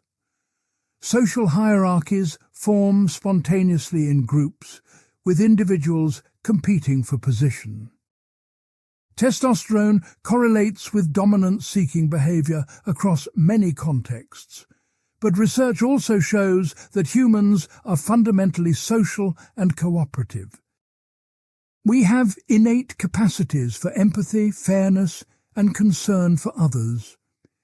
mirror neurons allow us to feel others' experiences as though they were our own. This suggests that love and connection are as basic as power and dominance. The evolutionary perspective suggests both drives have adaptive value. Competition for status improved reproductive success in ancestral environments, but cooperation and group bonding also enhanced survival. Humans evolved to be both competitive and cooperative, both selfish and altruistic. Nietzsche's analysis of resentment finds striking confirmation in social psychology. People who feel powerless often engage in downward social comparison to feel better. Hostile attribution bias leads the resentful to perceive slights where none exist. Moral outrage frequently masks envy and status anxiety. Research on Schadenfreude, pleasure at others' misfortune, reveals the dynamics Nietzsche described. People feel more Schadenfreude toward those they envy or perceive as superior. This pleasure is associated with activation in reward circuits of the brain. We are wired to enjoy the downfall of those we resent. Dostoevsky's emphasis on suffering as potentially transformative also finds empirical support. Post-traumatic growth is a documented phenomenon where adversity leads to positive change. People who struggle with difficult experiences sometimes emerge stronger and wiser. Suffering does not automatically destroy. It can catalyze development. The conditions under which suffering produces growth versus destruction have been studied. Social support, meaning-making, and active coping predict positive outcomes. Isolation, rumination, and passive response predict negative outcomes. Dostoevsky's emphasis on love and faith as context for redemptive suffering aligns with this research. Religious belief correlates with various psychological outcomes in complex ways. Believers report higher subjective well-being and life satisfaction on average. They cope better with stress, illness, and bereavement. But these benefits depend heavily on the type and quality of religious engagement. Intrinsic religiosity, faith held for its own sake, predicts better outcomes. Extrinsic religiosity, faith used for social advantage, predicts worse outcomes. Fundamentalist certainty correlates with rigidity and prejudice. Open, questioning faith correlates with tolerance and personal growth. Nietzsche's critique of Christianity as promoting weakness finds limited support.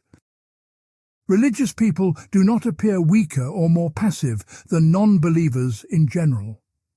Some forms of faith promote agency, resilience, and active engagement with life.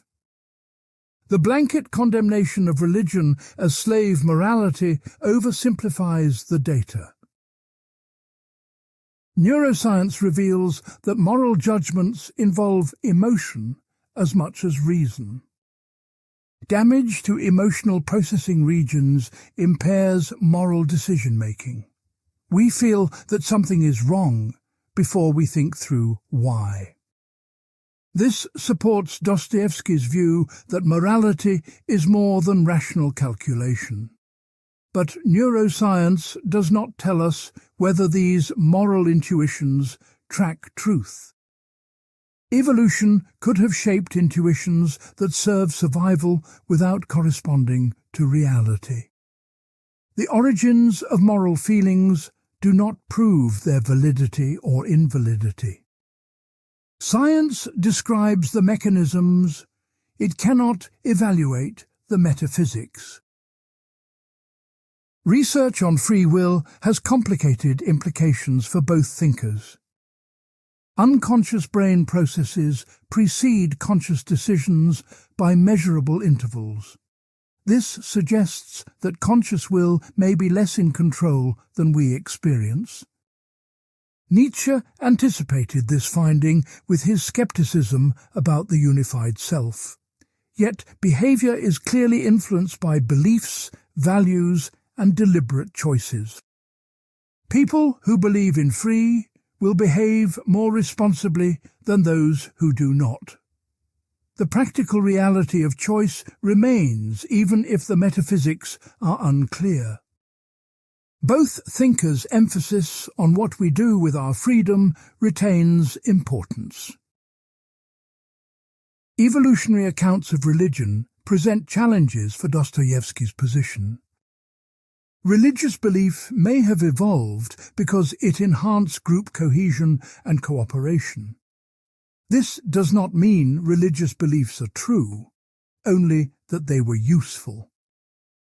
The naturalistic explanation seems to undermine the supernatural claims. Dostoevsky could respond that God might work through natural processes, including evolution. The evolutionary origin of religious capacity does not disprove religious truth. God could have designed humans to be capable of knowing Him. Science describes proximate mechanisms. Faith addresses ultimate purposes. The scientific evidence does not decisively resolve the debate between these worldviews. Both Dostoevsky and Nietzsche captured genuine aspects of human psychology. Neither was entirely right. Neither was entirely wrong. The choice between them remains a matter of interpretation, values, and perhaps faith. Part 16. Misconceptions and Scholarly Battles. Both Dostoevsky and Nietzsche have been persistently misunderstood and misappropriated. Correcting these distortions is necessary for genuine engagement with their thought. Scholarly debates continue over fundamental questions of interpretation.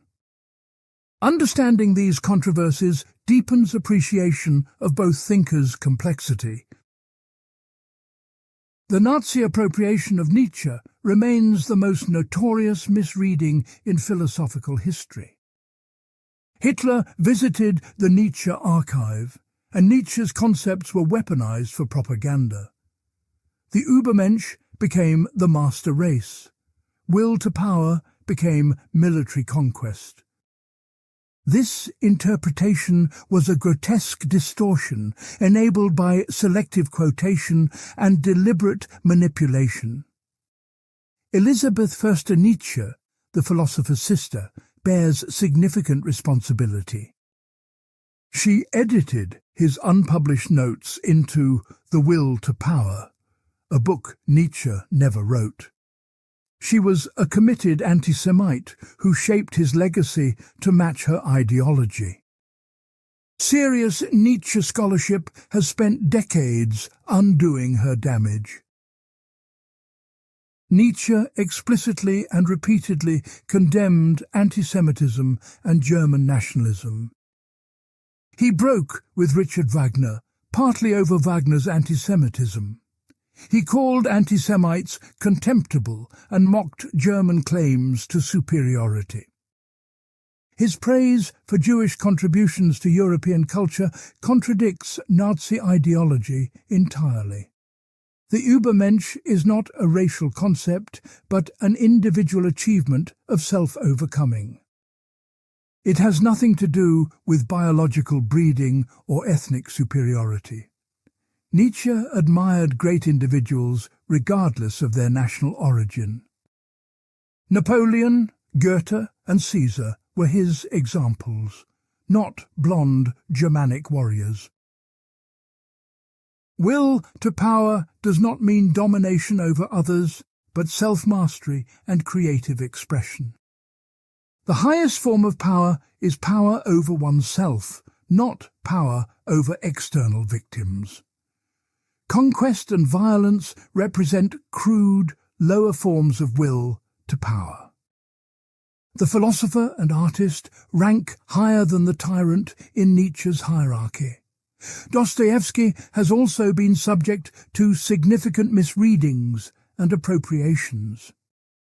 Soviet critics attempted to claim him as a proto-revolutionary despite his explicit conservatism. They emphasized his sympathy for the poor while ignoring his Christian Orthodox faith. This selective reading produced a sanitized, ideologically acceptable Dostoevsky. Conversely, some religious readers have reduced Dostoevsky to simple Christian apologetics. They ignore the power of his atheist characters and the genuine questions they raise. Even Karamazov's rebellion is not a strawman, but a formidable intellectual challenge. Dostoevsky took atheism seriously, which is why his faith carries such weight. The relationship between Dostoevsky and Nietzsche has generated extensive scholarly debate. Did Nietzsche understand Dostoevsky correctly, or did he fundamentally misread him? Did Dostoevsky anticipate and refute Nietzsche, or are they more similar than different? Scholars remain divided on these questions without clear resolution. Lev Shestov argued that Dostoevsky secretly shared Nietzsche's conclusions but lacked courage. The Christian endings of his novels were compromises with convention. Underground, Dostoevsky believed in will to power and the bankruptcy of morality. Shestov saw both thinkers as philosophers of tragedy confronting meaningless existence. This reading has been influential but remains controversial. It requires treating Dostoevsky's explicit religious convictions as insincere or self-deceptive. The evidence from his letters and notebooks supports genuine, if struggling, faith. Shestov may have projected his own philosophical conclusions onto Dostoevsky. Georg Brandes interpreted Dostoevsky through Nietzschean categories from the beginning. He saw the underground man as exemplifying ressentiment and slave morality. This interpretation shaped how European intellectuals received Dostoevsky for generations. But it may have imposed an alien framework that distorts the original meaning.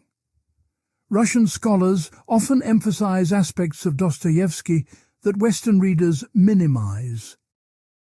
His Russian Orthodox spirituality is central, not incidental, to his work. His Slavophile nationalism influences his vision in ways Westerners find uncomfortable. The cosmopolitan Dostoevsky familiar to Western readers is a partial construction. The question of whether Dostoevsky could have read Nietzsche is historically settled. Dostoevsky died in 1881, before Nietzsche became widely known.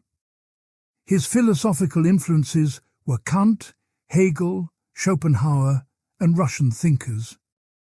Any apparent anticipation of Nietzsche results from convergent response to shared problems. Mikhail Bakhtin's interpretation of Dostoevsky as a polyphonic novelist complicates both misreadings. Dostoevsky does not simply advocate positions through his characters. His novels are dialogues where multiple voices have genuine independent force. Ivan and Zosima both speak with authorial power, even when they contradict each other. This polyphonic reading suggests that Dostoevsky was exploring rather than preaching. The novels stage philosophical conflicts without necessarily resolving them. Readers who extract simple messages miss the dialogical complexity. Dostoevsky lived in the questions more than in the answers. contemporary scholarship continues to generate new interpretations and debates. Postmodern readings emphasize the instability and undecidability of both thinkers' texts. Political readings connect their ideas to contemporary struggles over liberalism and authority. Neither Dostoevsky nor Nietzsche has become a settled, completed figure. Part 17. The Choice That Remains. After traversing this philosophical landscape, we return to the fundamental question. What does human existence require, and how should we respond to its demands? Dostoevsky and Nietzsche offered incompatible answers that cannot both be entirely true. Yet both captured something real about the human condition that demands response. Nietzsche diagnosed the death of God and proposed self-overcoming as the path forward. Create your own values. Become who you are through struggle and affirmation. Amor fati transforms suffering into the necessary condition for greatness. The Übermensch emerges as the highest possibility of human achievement. This path demands tremendous strength, honesty, and courage. One must face existence without the comfort of transcendent meaning. There is no God to guarantee that your efforts matter or your suffering is redeemed. You are alone in a universe that neither loves nor hates you. The appeal of Nietzsche's vision lies in its heroic self-reliance. You need no permission, no external validation, no cosmic approval. Your life is your own creation, for which you bear full responsibility. This is terrifying, but also liberating for those strong enough to embrace it. The danger of this path is isolation, despair, and the cruelty that can follow. Without transcendent constraints, what prevents will to power from becoming domination? Nietzsche trusted that the truly great would be generous, but history provides counterexamples. Not everyone who believes themselves an Übermensch actually achieves nobility. Dostoevsky diagnosed the same crisis but proposed faith, love and suffering as the path forward. Return to Christ. Discover your true self through repentance and grace. Suffering is not merely obstacle, but the crucible in which redemption is forged. Love of others, even enemies, reflects and participates in divine love. This path demands humility, trust, and surrender of autonomous control. One must accept that human reason cannot solve the deepest problems of existence. There is a God whose purposes exceed human understanding, but whose love is certain. You are not alone. You are held by a reality greater than yourself. The appeal of Dostoevsky's vision lies in its promise of connection and ultimate meaning. Suffering makes sense within a cosmic story of fall and redemption. Love is not strategy, but participation in the ground of being itself. Death is not the end, but a transition to fuller life. The danger of this path is self-deception, passivity, and the cruelty done in God's name. Faith can become a cover for weakness, conformity, and avoidance of responsibility. Not everyone who claims Christianity actually lives its demands. The Grand Inquisitor shows how faith can be corrupted into its opposite. Neither path eliminates the risk of failure and self-deception. Nietzsche's followers can become petty tyrants convinced of their own greatness. Dostoevsky's followers can become smug believers judging others' sins while ignoring their own. The dangers are different, but equally real. Perhaps the choice between these visions cannot be made on purely rational grounds. Both are internally consistent responses to the human condition. Evidence and argument alone do not compel one answer over the other. At some point, one must decide what kind of person one will become. Nietzsche would say, "Create yourself with honesty and courage. Do not hide behind inherited beliefs or conventional morality. Face the void and respond with affirmation, not whimpering retreat. Your life is the only meaning that exists. Make it worthy of eternity." Dostoevsky would say, "You cannot create yourself because you did not create existence. Humble yourself before the mystery that exceeds your comprehension. Love others as Christ loved, even unto death. Your life is a gift to be received with gratitude and offered back in service." Both would agree that the worst response is comfortable mediocrity. The last men who have invented happiness represent spiritual death. Better to struggle with God like Jacob than to settle for mere contentment. Better to wrestle with meaninglessness than to pretend the question does not matter. The conversation between Dostoevsky and Nietzsche is not a debate to be won. It is a dialogue that illuminates the fundamental choices of human existence. Each thinker saw something true that the other missed or denied. Full wisdom may require holding both perspectives in tension. We live in a time when both paths remain open and both dangers remain real. Secular modernity has not produced the flourishing its prophets promised. Religious revival has not restored the coherence of pre-modern faith. We remain suspended between worlds, searching for ground to stand upon. Each person must navigate this terrain with whatever resources they possess. There are no guaranteed outcomes, no formulas that work for everyone.